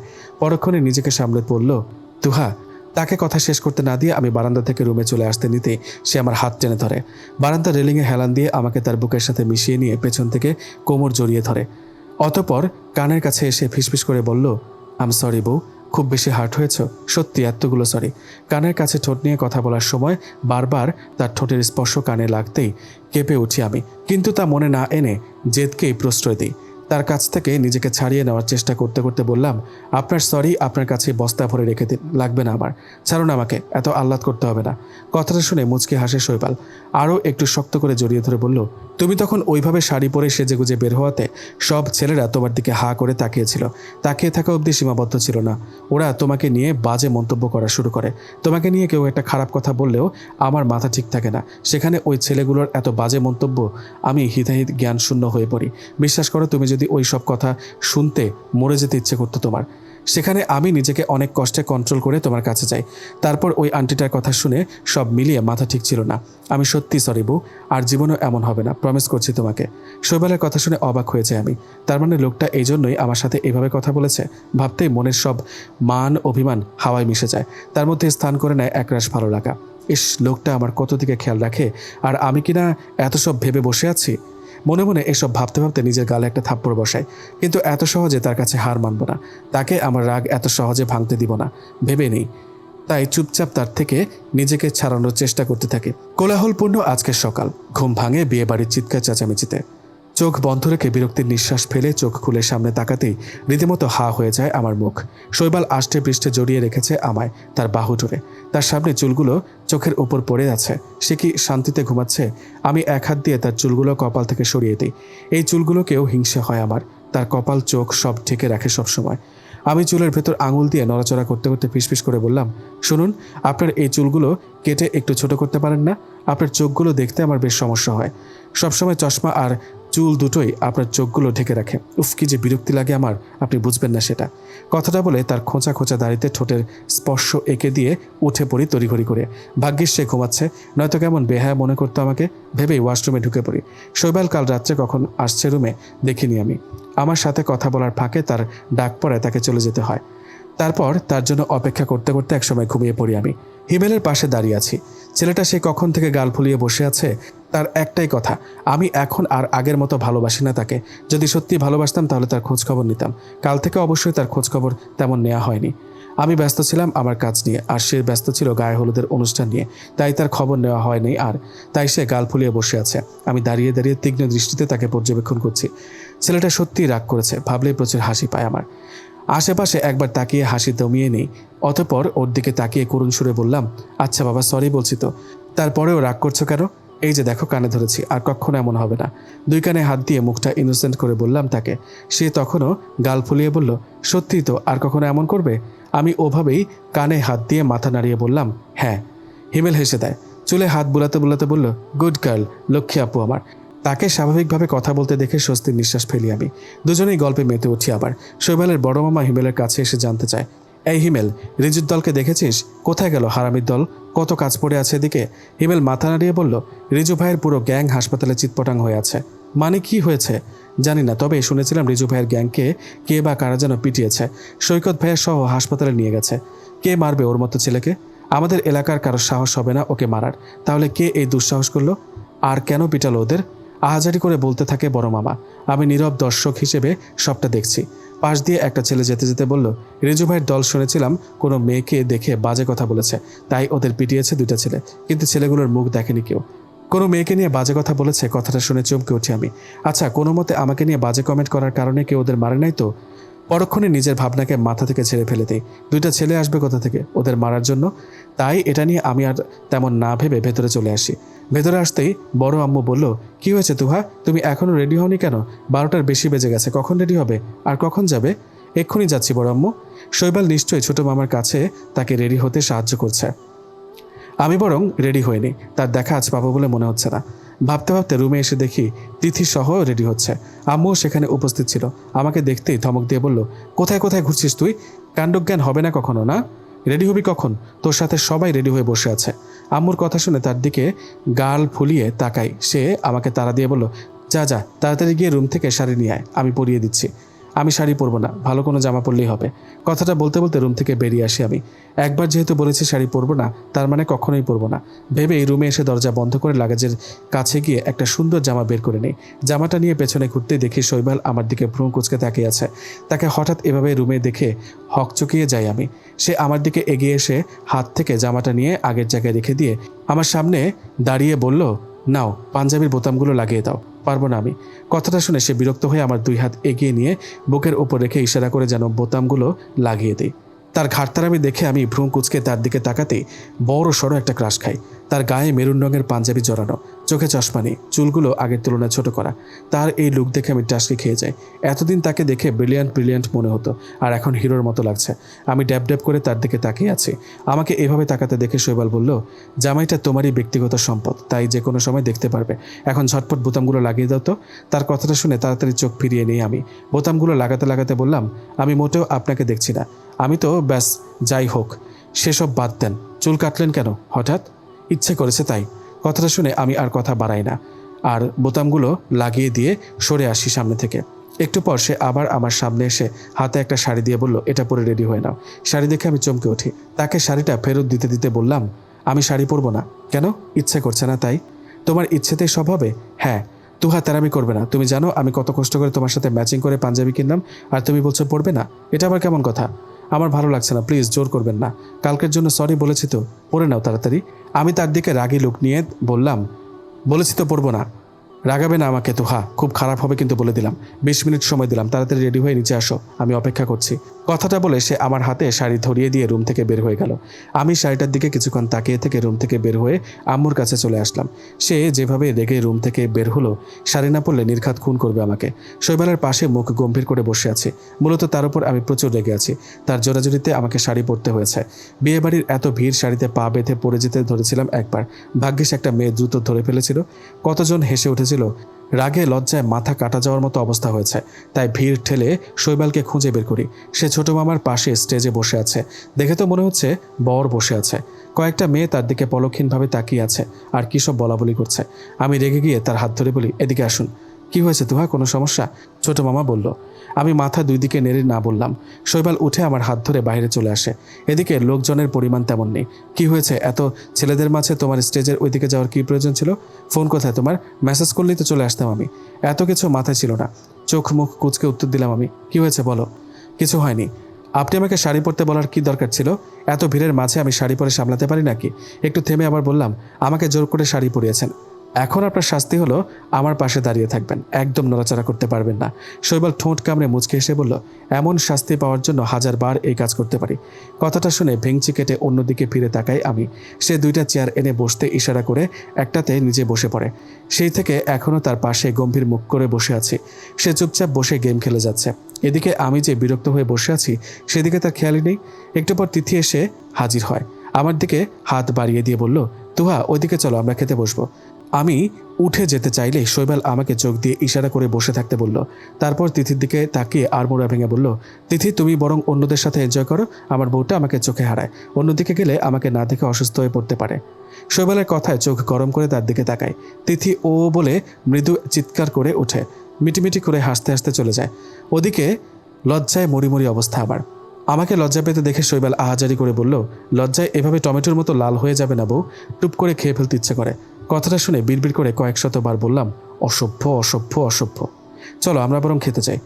বলতে বলতে সে টুপ করে আমার গালের ঠোঁট ছুঁয়ে সামনে এগিয়ে যায়। এদিকে তার কাজে হতভম্ব হয়ে গালে হাত দিয়ে আশেপাশে তাকাতেই আরও অপ্রস্তুত হয়ে পড়ি। আমার থেকে কয়েক হাত দূরে কয়েকটা মেয়ে বসে এদিকে তাকিয়ে আছে। এতক্ষণ তারা এখানে বসে আমাদের দিকে তাকিয়ে কী সব কথা বলছিল। শৈবালের এমন কাজে মেয়েগুলো মিটমিট করে হাসতে লাগলো। একসময় জোরে হেসে উঠতেই তড়িঘড়ি করে উঠে শৈবালের পেছন পেছন হাঁটতে থাকি আমি। মনে মনে কয়েক হাজার গালি দিলাম। আমি এগিয়ে যেতে শৈবাল একটা চেয়ার এগিয়ে দিল। আমি বসতেই নজর পড়ে টেবিল ঘিরে আরও কয়েকজন ছেলে মেয়ে বসে খাচ্ছে। আমাদের বসতে দেখে তারাও আমাদের দিকে তাকায়। শৈবালের সাথে 2-একটা কথা বলতে বলতে তারা খেয়ে যাচ্ছে। যতটুকু বুঝলাম তা হলো এরা মেয়ে পক্ষ, মেয়ের বোন জামাইরা। আমার দৃষ্টির সামনে বসা কপতিদের দিকে নিবদ্ধ। মেয়েটা হয়তো অসুস্থ, তাই ছেলেটা তাকে খাইয়ে দিচ্ছে, আর একটু পরপর তার মুখের উপর থেকে চুলগুলো সরিয়ে দিচ্ছে। এমন একটা দৃশ্য দেখে মুহূর্তেই মনটা ভালো হয়ে গেল আমার। তাদের দিকে তাকিয়ে মুচকি হাসলাম আমি। ছোট্ট একটা নিঃশ্বাস ফেলে নিচের দিকে তাকাতেই দেখলাম শৈবাল আমার প্লেটে পোলাও বেড়ে দিচ্ছে। অতঃপর তরকারি দিতে দিতে বলল, গরুর মাংস যেন টাচও করতে না দেখি তোমাকে, মাংসে অ্যালার্জি আছে, ভুলে যেও না। মাথা নেড়ে সম্মতি জানালাম তার কথার। কতগুলো চোখ আমাদের দিকে নিবদ্ধ। শৈবাল সেসবকে উপেক্ষা করে খাওয়া শুরু করলো। সে খাওয়া শেষ করে বসে বসে আমার শেষ হওয়ার অপেক্ষায় আছে। তার মাঝে তার ডাক পড়তে সে আমাকে বলল, আস্তে আস্তে খাও, একদম তাড়াহুড়ো করবে না, আমি এক্ষুনি আসছি। আমি তার দিকে তাকিয়ে হ্যাঁ বললাম। সে যেতেই একটা মেয়ে উৎসুক দৃষ্টিতে প্রশ্ন করলো, তোমার হাজবেন্ড তোমাকে অনেক ভালোবাসে তাই না? জানি না, হয়তো বাসে। তার পাশ থেকে একটা ছেলে বলল, ও মা, মেয়ে হয়তো বাসে বলছো কেন? সে সত্যিই তোমাকে অনেক ভালোবাসে। কি সুন্দর তোমার সব দিকে খেয়াল রাখছে, মাছের কাঁটা পর্যন্ত বেছে দিল তোমাকে। ইস, কত কেয়ারিং হাজবেন্ড তোমার, একদম আমাদের নিবিড়ের মতো। শেষের কথাটা যে ছেলেটা এতক্ষণ মেয়েটাকে খাইয়ে দিয়েছিল তার দিকে তাকিয়ে বলল, বুঝলাম ছেলেটার নাম নিবিড়।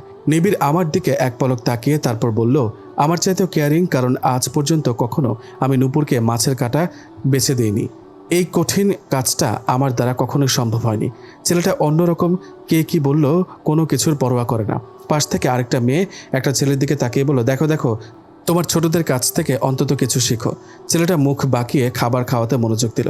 শৈবালকে নিয়ে এত এত কথা শুনে গর্বে বুক ফুলে উঠে আমার। ঠোঁটের কোণে তৃপ্তির হাসি ফুটে ওঠে আমার। নিজেকে আজ সত্যি ভাগ্যবান মনে হচ্ছে। খাওয়া শেষ করে টিস্যু দিয়ে হাত মুছতে মুছতে আশেপাশে তাকিয়ে শৈবালকে খুঁজতে থাকি। কয়েক সেকেন্ডের মাঝে হঠাৎ শৈবাল পেছন থেকে বলল, খাওয়া শেষ? আমি পেছন ফিরে তার দিকে তাকাই। মানুষটার ঠোঁটের কোণে হাসি, যে হাসিটা আমার সাথে কথা বলতে গেলেই সবসময় খেয়াল করি আমি। অন্যদের সাথে সে অলওয়েজ গম্ভীর মুখে কথা বলে। আমি তার দিকে তাকালে সে বলল, চলো, মামার বউ দেখবে না? আমি বলে তার সাথে এগিয়ে যাই। ঘরের ভেতরে ঢুকতেই চারিদিকে তাকিয়ে দেখি এদিকে মানুষের সমাগম তেমন নেই বললেই চলে। কেউ খেতে ব্যস্ত তো কেউ বর দেখতে ব্যস্ত। আমার মনে কি হলো ঠিক জানি না, তবে হঠাৎ করে চোখ বন্ধ করে শৈবালকে বললাম, আমি একবার আপনাকে জড়িয়ে ধরতে পারি শৈবাল? গাড়িতে বসে জানালায় হেলান দিয়ে চোখের পানি ফেলে যাচ্ছি সমানে। মনটা বিষিয়ে আছে, কোনো কিছুই ভালো লাগছে না আমার কাছে। পাশে বসে আছে শৈবাল। তার দিকে একবার আর চোখে তাকিয়ে দেখি এখনও প্রচণ্ড রাগে তার শরীর কাঁপছে। একটা দীর্ঘশ্বাস ফেলে সামনে তাকাই। সৈকত ভাইয়া এক মনে ড্রাইভ করছে আর তার মুখটাও রাগে থতমত হয়ে আছে। সবার রাগের কারণটা আমি। আমার কারণে সবার সাথে কত ঝামেলা হলো ভাবলেই আরও বেশি কান্না পায় আমার। একসময় শব্দ করে কেঁদে উঠতেই শৈবাল আমাকে কাছে টেনে নেয়, এক হাতে জড়িয়ে ধরে অন্য হাতে চুলে আলতো বিলি কেটে দিতে থাকে। আমার কান্না দেখে নিজের রাগগুলো বহু কষ্টে গিলে ফেলে কোমল স্বরে বলল, সমাজে এমন কয়েকটা কীট থাকে মানুষকে কথা শোনানোর জন্য, তাই বলে এভাবে কান্নাকাটি শুরু করবা, এটাও একদম ঠিক না। কাঁদে না বউ আমার। তার কোমল স্বরের কথা শুনে কান্নার বেগ বেড়ে যায় আরও। কিছুতে নিজেকে শান্ত করতে পারছি না। বারবার মানসপটে সে দৃশ্যটা ভেসে ওঠে। মাত্র কয়েক ঘন্টা আগের কথা। আমি শৈবালকে জড়িয়ে ধরার কথা বলার পরই একটা ছেলে এসে ডেকে নিয়ে যায় শৈবালকে। এখনই নাকি বিয়ে পড়ানো হবে, তাই শৈবাল তাকে যেতে বলে। আমার কাছে এসে বলল, চলো তুহা, মামার কাছে যাই। বলতে বলতে আমাকে এক পাশ থেকে আগলে রেখে অন্য হাত দিয়ে ফোনে স্ক্রল করতে করতে এগিয়ে যায় আমরা। বিয়ের কাজ সম্পন্ন হয়ে বউকে বিদায় দিতে দিতে সন্ধ্যা হয়ে যায়। আমরা সবাই বেশ ক্লান্ত থাকায় বাড়ি পৌঁছাতেই সোফায় ধপ করে বসে পড়ি আমি। আমার পাশে নতুন বউ মানে ছোট মামি বসা। শৈবালরা গেছে ছোট মামার বাসর ঘর সাজাতে। অনেকেই নতুন বউ দেখতে আসছে। এসে বউ দেখে নানা ধরনের মন্তব্য করতে থাকে। মনে হয় তাদের কাজটাই এটা ভেবেই মনে মনে হেসে ফেললাম আমি।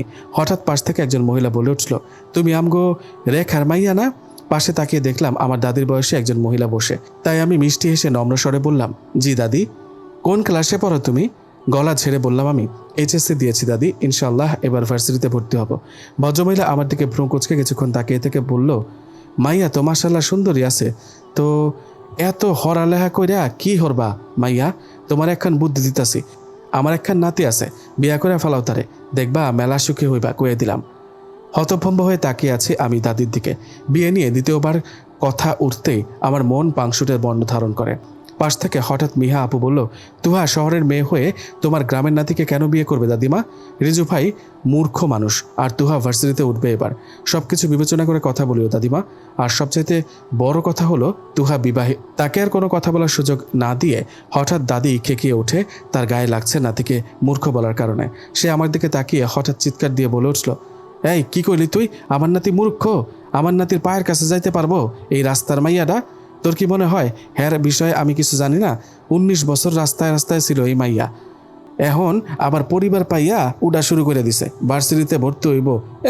আল্লাহ জানে আবার কত নাগর জুটাইয়া কপালে। এই কপাল পোড়ারে বিয়া করবো কেডা?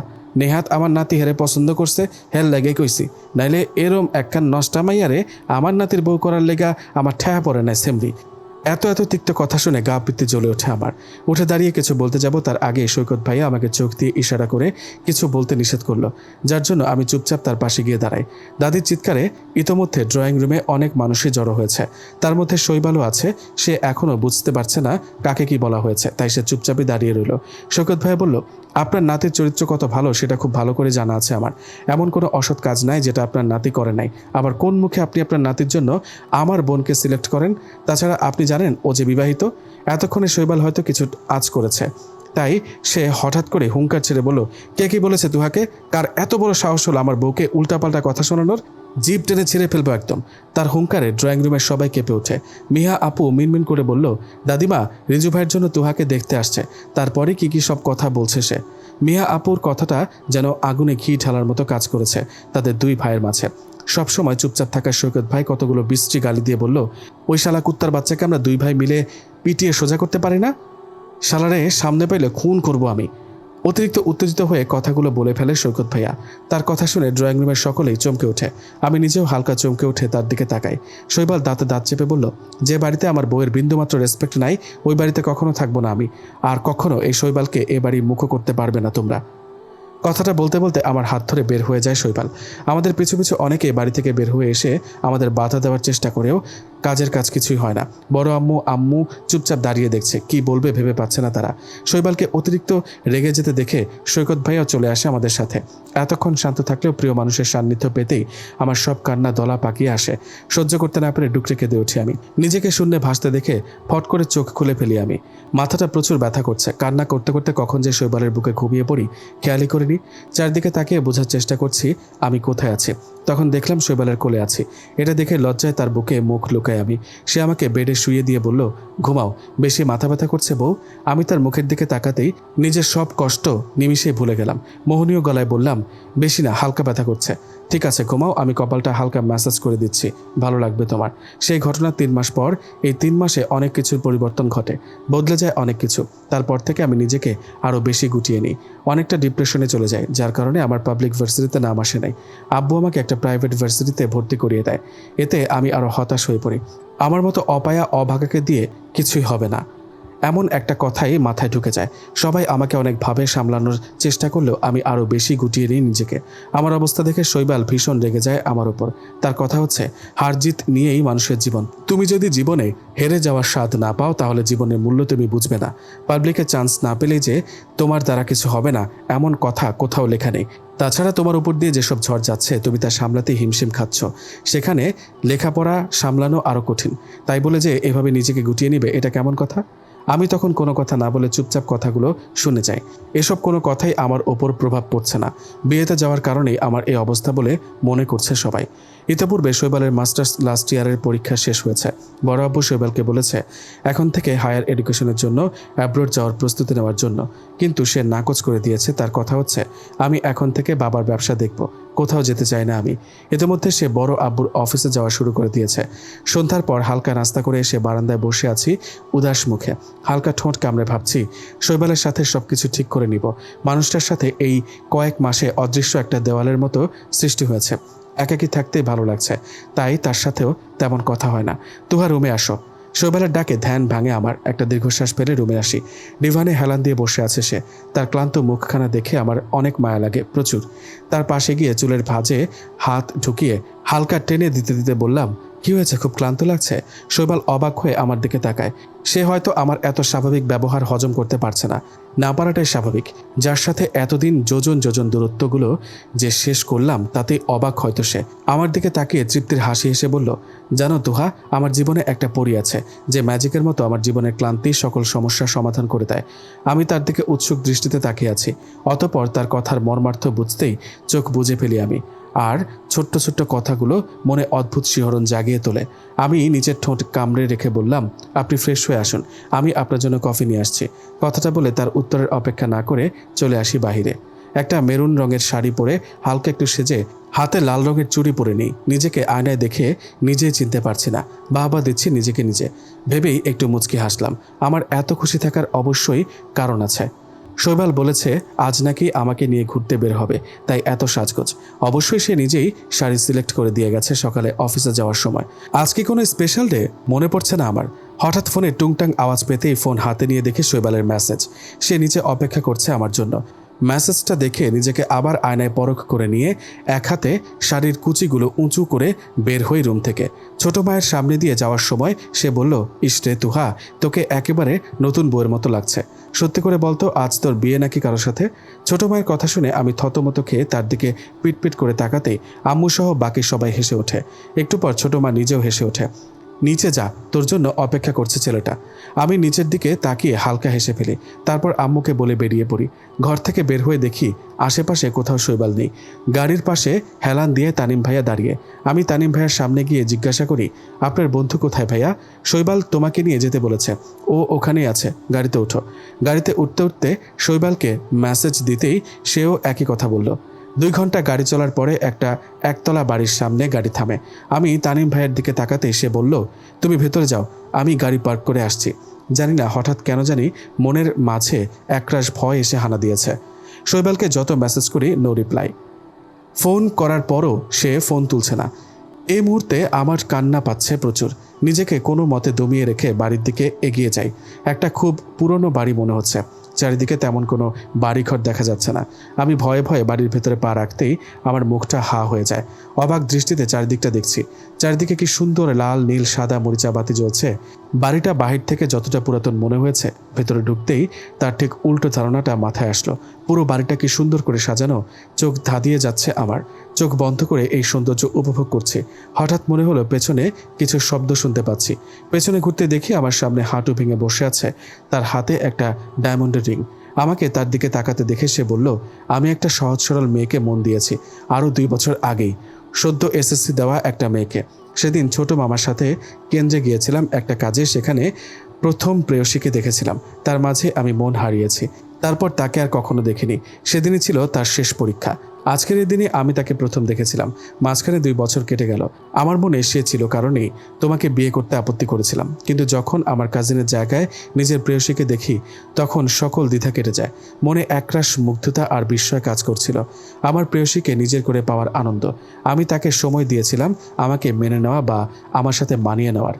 আমার মনে হচ্ছে এই কয়েকটা মাসই যথেষ্ট তার আমার সাথে মানিয়ে নেওয়ার। একটু থেমে নিঃশ্বাস নেয় শৈবাল। এদিকে আমি বিস্ময়ে হতবাক হয়ে গেছি।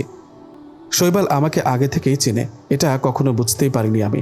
অথচ আজ কতগুলো মাস তার সাথে ছিলাম, তার মনের কথাগুলো একদমই টের পাইনি। মুখে হাত দিয়ে দাঁড়িয়ে আছি আমি। এদিকে শৈবাল আবারও বলা শুরু করেছে, আল্লাহকে সাক্ষী রেখে ইসলাম অনুযায়ী আমি তোমাকে আমার সাথে সারা জীবনের জন্য বাঁধতে চাইছি। তাই তোমাকে জিজ্ঞেস করছি, Tuha, will you marry me my sweetheart? তার হাতের রিংটা আমার দিকে বাড়িয়ে সে প্রশ্ন করে আমাকে। আমি কোনো মতে মাথাটা নাড়িয়ে তার দিকে হাত বাড়িয়ে দিই। সে মুচকে এসে আমার অনামিকায় রিংটা পরিয়ে দিয়ে ভালোবাসার পরশ এঁকে দেয় হাতে। চারদিক থেকে করতালির জোয়ার ভেসে আসছে। এতক্ষণ পুরো ঘরের লাইট সব বন্ধ ছিল। এখন কেউ একজন হয়তো লাইট জ্বালিয়ে দিয়েছে। আমি চারদিকে নজর বুলিয়ে দেখলাম 10 থেকে 12 জন ছেলে মেয়ে আমাদের ঘিরে দাঁড়িয়ে আছে। তারপরে সবকিছু আরও তাড়াতাড়ি ঘটে। কাজী ডেকে আমার আর শৈবালের বিয়ে হয়। সবাই ডিনার করে আড্ডা দিতে দিতে 12টা বেজে গেছে। ছোট্ট এই একতলা বিশিষ্ট বাড়িটায় 3টা বেডরুম, একটা কিচেন। ঘুমানোর জন্য ছেলেরা এক রুমে আর মেয়েরা এক রুমে চলে যায়। আমার আর শৈবালের জন্য আলাদা একটা রুম। আমাকে একটা মেয়ে এসে রুমটাতে নিয়ে যায়। শৈবাল তখনও তার বন্ধুদের সাথে আড্ডা দিচ্ছিল। আপুটা আমাকে রুমের দরজার সামনে রেখে বলল, চেঞ্জ করবে না, ফ্রেশ হয়ে নাও শুধু একটু। আমি বাধ্য মেয়ের মতো মাথা নাড়িয়ে রুমে ঢুকি। দ্বিতীয়বারের মতো চমকে যাই রুমে ঢুকে। সারা রুমে ছোট ছোট ক্যান্ডেল জ্বলছে আর পুরো রুমটা তাজা ফুলের গন্ধে মোমো করছে। রুমে এত এত আয়োজন আমাকে কি জানি বলছে। লজ্জায় চোখ বন্ধ করে নিই আমি। বেডে গোলাপের পাপড়ি দিয়ে S+T লেখা। এটা দেখে লজ্জায় আরও কুকড়ে যাই আমি। তড়িঘড়ি করে ফ্রেশ হয়ে এসে বেলকনিতে দাঁড়াই। বাইরে তাকিয়ে চোখ বন্ধ করে করে ভাবতে থাকি আমার জীবনটা কত সুন্দর। আমার এই ছোট্ট জীবনে অপ্রাপ্তির চেয়ে প্রাপ্তির পরিমাণ বেশি। এই যে এত সুন্দর একটা পরিবার পেলাম, 2 জন শ্বশুর শাশুড়ি পেলাম, সবটাই আমার ভাগ্য। সবচেয়ে বড় ভাগ্য হলো আমার আম্মুকে আমি আবারও ফিরে পেয়েছি। আব্বুর মতো একজন পিতা পেয়েছি, হিমেলের মতো একটা ছোট ভাই আর শৈবালের মতো একজন স্বামী পেয়েছি। আমার এই ছোট্ট জীবনে আর কি চাই? হঠাৎ কোমরের ঠান্ডা স্পর্শ পেতেই শিউরে উঠে আমি। কয়েক সেকেন্ডেই বুঝে যাই এই স্পর্শ কার। আমি কোনো কথা না বলে চোখ বন্ধ করে তার স্পর্শ অনুভব করছি। ক্ষণে ক্ষণে তার স্পর্শ গভীর হচ্ছে। সে কানের কাছে ফিসফিস করে বলল, আজকের রাতটা শুধু আমার জন্য তোহা, অন্য কিছু ভাবার জন্য না। ওই যে চাঁদটাকে দেখছো তুমি, তাকেও আমার হিংসে হয়। তুমি শুধু আমাকে দেখবে, আমার মাঝে হারিয়ে যাবে, আমার কোনো আপত্তি থাকবে না। কানে আলতো কামড় দিয়ে শৈবাল আমাকে কোলে তুলে নেয়। হঠাৎ আক্রমণে থতমত খেয়ে গিয়ে তার গলা জড়িয়ে ধরে বললাম, কি করছেন শৈবাল? বললাম না তোমার আজকের রাতটা শুধু আমার জন্য? এখন আমার যা ইচ্ছে করবে তাই করব, আদর করতে ইচ্ছে করলে আদর করব। চুপ অসভ্য। তাকে কথা শেষ করতে না দিয়ে মৃদু চমক দিয়ে ওঠে তার বুকে মুখ লুকাই আমি। আমার অবস্থা দেখে মুচকি হেসে দেয় শৈবাল। রাতটা দুজনেরই কাটে স্বপ্নের মতো। আজ নিজেকে পরিপূর্ণ সুখের মনে হচ্ছে। শেষ রাতে শৈবাল ফিসফিস করে বলল, আজ থেকে তুমি সম্পূর্ণ শৈবালের হলে বউ। এখন শান্তি শান্তি অনুভব হচ্ছে জান। দুপুরের তীব্র গরমে অতিষ্ঠ হয়ে তাড়াহুড়ো করে ক্লাস থেকে বের হয়ে স্যারদের থেকে বিদায় নিয়ে বের হয়ে আসি স্কুল থেকে। গেটের কাছে আসতেই দেখি গেটের বাইরে গাড়িতে হেলান দিয়ে দাঁড়িয়ে আছে শৈবাল। একটু পরপর ঘড়িতে সময় দেখছে আর এদিক ওদিক তাকাচ্ছে। কাঠ ফাটা রোদে তাকিয়ে আছে, তাও যেন তার ক্লান্তি লাগছে না। আমি তার সামনে গিয়ে বুকে 2 হাত গুজে বললাম, আপনি এভাবে রোদে দাঁড়িয়ে আছেন কেন?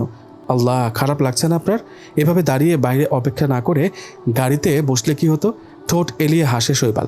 আমার হাতে ঠান্ডা পানি দিতে দিতে বলল, ম্যাডাম আপনার জন্য অপেক্ষা করতে আমার মোটেও খারাপ লাগে না। ঠোঁট বাঁকিয়ে গাড়িতে বসে পানি খেতে খেতে বললাম, কাল থেকে আপনি আর আমাকে নিতে আসবেন না, আমি একা একাই যেতে পারবো।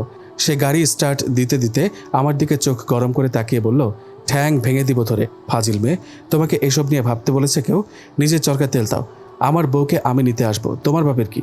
বুঝলাম সে আস্তে আস্তে বেঁকে যাচ্ছে, তাই কথা ঘোরানোর জন্য বললাম, রাইসা কোথায়? যেখানে থাকার কথা সেখানে আছে। তেরা কথা বলছেন কেন আজব? আপনাকে কোনো কথা জিজ্ঞেস করাই বৃথা। দূর। আমাকে বিরক্ত হতে দেখে মিটমিটি হাসতে থাকে শৈবাল। তাকে হাসতে দেখে ধুম করে একটা কিল বসিয়ে দেই তার পিঠে। শৈবাল ব্যথা পেয়ে আহ শব্দ করতেই দুজনে একসাথে হেসে দেই। এই মানুষটার সাথে জীবনের 7টা বসন্ত কাটিয়ে ফেললাম। ভাবতে অবাক লাগে, আমাদের বিবাহিত জীবনের 7টা বসন্ত অতিক্রম করা হয়ে গেছে। এখনও আমার মনে হয় এই তো মাত্র সেদিন মানুষটা আমাকে গ্রাম থেকে বিয়ে করে নিয়ে এসেছে। সেই শুরু থেকে শৈবাল যেমন ছিল এখনও ঠিক তেমনই আছে, শুধু আগের তুলনায় সে আমাকে যেন বেশি ভালোবাসে। একসময় ভাবতাম আমার প্রতি শৈবালের ভালোবাসা হয়তো একসময় ফিকে হয়ে যাবে, কিন্তু এখন আমি ভাবি ঠিক কতটা বোকা বোকা চিন্তা করতাম আমি। দিনকে দিন তার ভালোবাসার রং গাঢ় হচ্ছে বইকি হালকা না। শৈবাল এখন পুরোপুরি বড় আব্বুর ব্যবসা সামলায়। শৈবালের সাথে ব্যবসার কাজে যোগ দিয়েছে হিমেল। সে এবার অনার্স 3rd ইয়ারে পড়ে। সৈকত ভাইয়া পুলিশে চাকরি নিয়েছে, বউ বাচ্চা নিয়ে সে চট্টগ্রাম থাকে। এই পরিবারের সাথে আমার সম্পর্ক আগের তুলনায় আরও মজবুত হয়েছে। বর্তমানে আমি একটা প্রাইমারি স্কুলে শিক্ষকতা করি। আমার আজকের এই পর্যন্ত দাঁড়ানোতে সবচেয়ে বেশি অবদান যার, তার কথা না বললেই নয়। শৈবাল প্রতিটা মুহূর্তে আমাকে সাপোর্ট করেছে, কিছু না বুঝলে নিজে বুঝিয়ে দিয়েছে। রাত জেগে আমি পড়াশোনা করলে সে আমার পাশে বসে থাকতো, ফ্লাস্কে ফ্লাস্কে চা এনে সামনে রাখতো যাতে ঘুম না আসে। আজ যখন আমি এই পর্যায়ে এসেছি তখন প্রতি মুহূর্তে মুহূর্তে শৈবালের খোঁচা শুনতে হয়। সে এখনও আমাকে খোঁচা দিয়ে বলবে, আমি একটা অপয়া অলক্ষী মেয়ে, আমার দ্বারা কিছুই হবে না। শৈবাল, যে মেয়ে পাবলিকে চান্স পায়নি সে আর জীবনে কি হতে পারবে? আমাকে কপি করে আমার কথায় ব্যঙ্গ করে শোনায় আমাকে। তার এসব কথা শুনলে মাঝে মাঝে রাগ হয়, তো আবার মাঝে মাঝে হেসেও ফেলি। আজ যেখানে আছি আমি তা তো একমাত্র শৈবালের সাপোর্টে। আমি যখন যা চাইতাম তখন তাই পেতাম। এটা যেন আমার জন্য এক একটা নিয়ম হয়ে যাচ্ছে দিনকে দিন। হিমেল মাঝে মাঝে বলবে, আপু তুমি তো দেখছি দিনকে দিন রাইসার থেকেও ছোট হয়ে যাচ্ছ। একদিনে তোমার যত আবদার তা আমাদের রাইসা 3 দিনেও করে না। তখন তার সাথে শৈবালও তাল মিলাতো। আমি যখন কাঁদো কাঁদো গিয়ে বলতাম, কেন তোমার হিংসে হয় বুঝি এখন আমাকে? আল্লাহ, কি দিনকাল আসলো আমার! এখন আমার মায়ের পেটের ভাইও আমাকে হিংসে করে। কথাগুলো নিছক মজার ছলে বললেও সে তড়িঘড়ি করে এসে আমাকে বলতো, এমা ছি ছি ছি আপু, আমি তোমাকে হার্ট করতে চাইনি। আমি মোটেও সেসব ভেবে কথাটা বলিনি। তারপর আমার মন ভালো করার জন্য উঠে পড়ে লাগতো। এখনও মাঝে মাঝে শৈবাল অফিস থেকে আসতে দেরি হলে আমি আর হিমেল আইসক্রিম খেতে বেরিয়ে পড়ি। কোনো কোনো সময় শৈবালের সাথে গভীর রাতে বের হয়ে শহরে নির্জন অলিগলিতে হেঁটে বেড়ায়। সে আমি বলতেই পাগল। গত 7 বছরে কখনো সে অফিসের কাছ থেকে দূরে কোথাও গেলে রাত কাটাতো না। যত দূরেই হোক, কাজ শেষ হলেই সে বেরিয়ে পড়ে। আমি এই স্কুলে জয়েন করেছি 1 বছর হলো।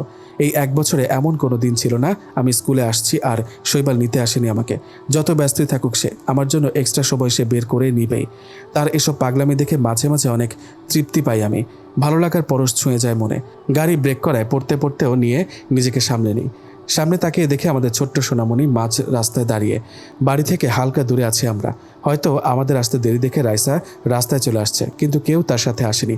তার উপর সে একা দাঁড়িয়ে দেখে কিছুটা ভরকে যায় আমি। শৈবালের দিকে তাকিয়ে দেখি সে রেগে ততক্ষণে গাড়ি থেকে নেমে গিয়েছে।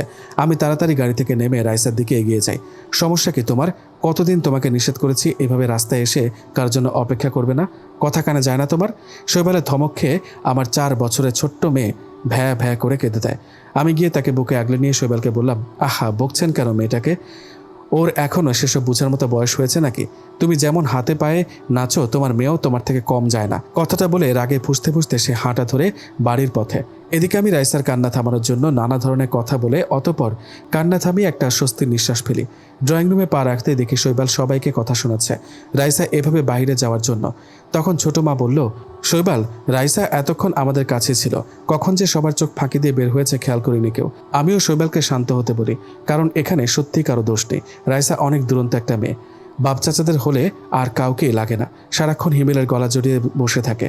তাদের এত ভাব দেখলে আমারই হিংসে হয়। শৈবাল হিমেলের সাথে তার যে সম্পর্ক তা আমার সাথে গড়ে ওঠেনি। বাড়ির প্রাণ এখন রাইসা। সে যদি কোনোভাবে অসুস্থ হয়ে পড়ে তখন আমার চাইতেও বেশি শৈবাল সহ বাড়ির বাকিরা অস্থির হয়ে পড়ে। মাঝে মাঝে তাদের এত অস্থিরতা দেখে মৃদু হাসি আমি। রাত্রে খাওয়া দাওয়া করে রুমে এসে দেখি শৈবালের বুকে রাইসা ঘুমিয়ে আছে। শৈবাল এক হাত দিয়ে রাইসাকে বুকে আগলে রাখছে, আরেক হাত দিয়ে অফিসের কাজ করছে। অথচ তখন মেয়েকে কি রাম ধমকটাই না দিল। আমি গিয়ে শৈবালের পাশ ঘেঁষে বসে ল্যাপটপে উঁকি দিয়ে দেখি আমাকে দেখে সে ল্যাপটপটা বন্ধ করে টেবিলে রেখে শুয়ে পড়ে। রাইসাকে এক পাশে শুতে দেয়, নিজের এক হাতের ওপর। আরেক হাত আমার দিকে বাড়িয়ে দিয়ে বলল, নাও বউ, ঝটপট আমার বুকে এসে শুয়ে পড়ো। আমি শৈবালের বুকে মাথা রেখে চোখ বন্ধ করে বললাম, শৈবাল, আপনি কি জানেন আপনি বিরাট বড় একটা অপরাধ করেছেন? কি করছি? আপনি কখনো আমাকে ভালোবাসি বলেছেন? কথাটা শুনে মুচকি হাসে শৈবাল। আমাকে বুকের সাথে শক্ত করে চেপে রেখে বলল, দুজন যখন বুড়ো হয়ে লাঠিতে ভর দিয়ে হাঁটবো তখন বলবো। আমি আর কথা না বাড়িয়ে শৈবালকে আর রাইসাকে জড়িয়ে ধরি। শৈবাল আমাকে কখনো না বললেও আমি জানি সে আমাকে ঠিক কতটা ভালোবাসে। তার ভালোবাসাতেই তো বেঁচে আছে এখনো, বেঁচে আছে আমাদের ছোট্ট প্রাণটা। ভালোবাসাটা সুন্দর, এই ভালোবাসা কখনো ফুরিয়ে না যাক।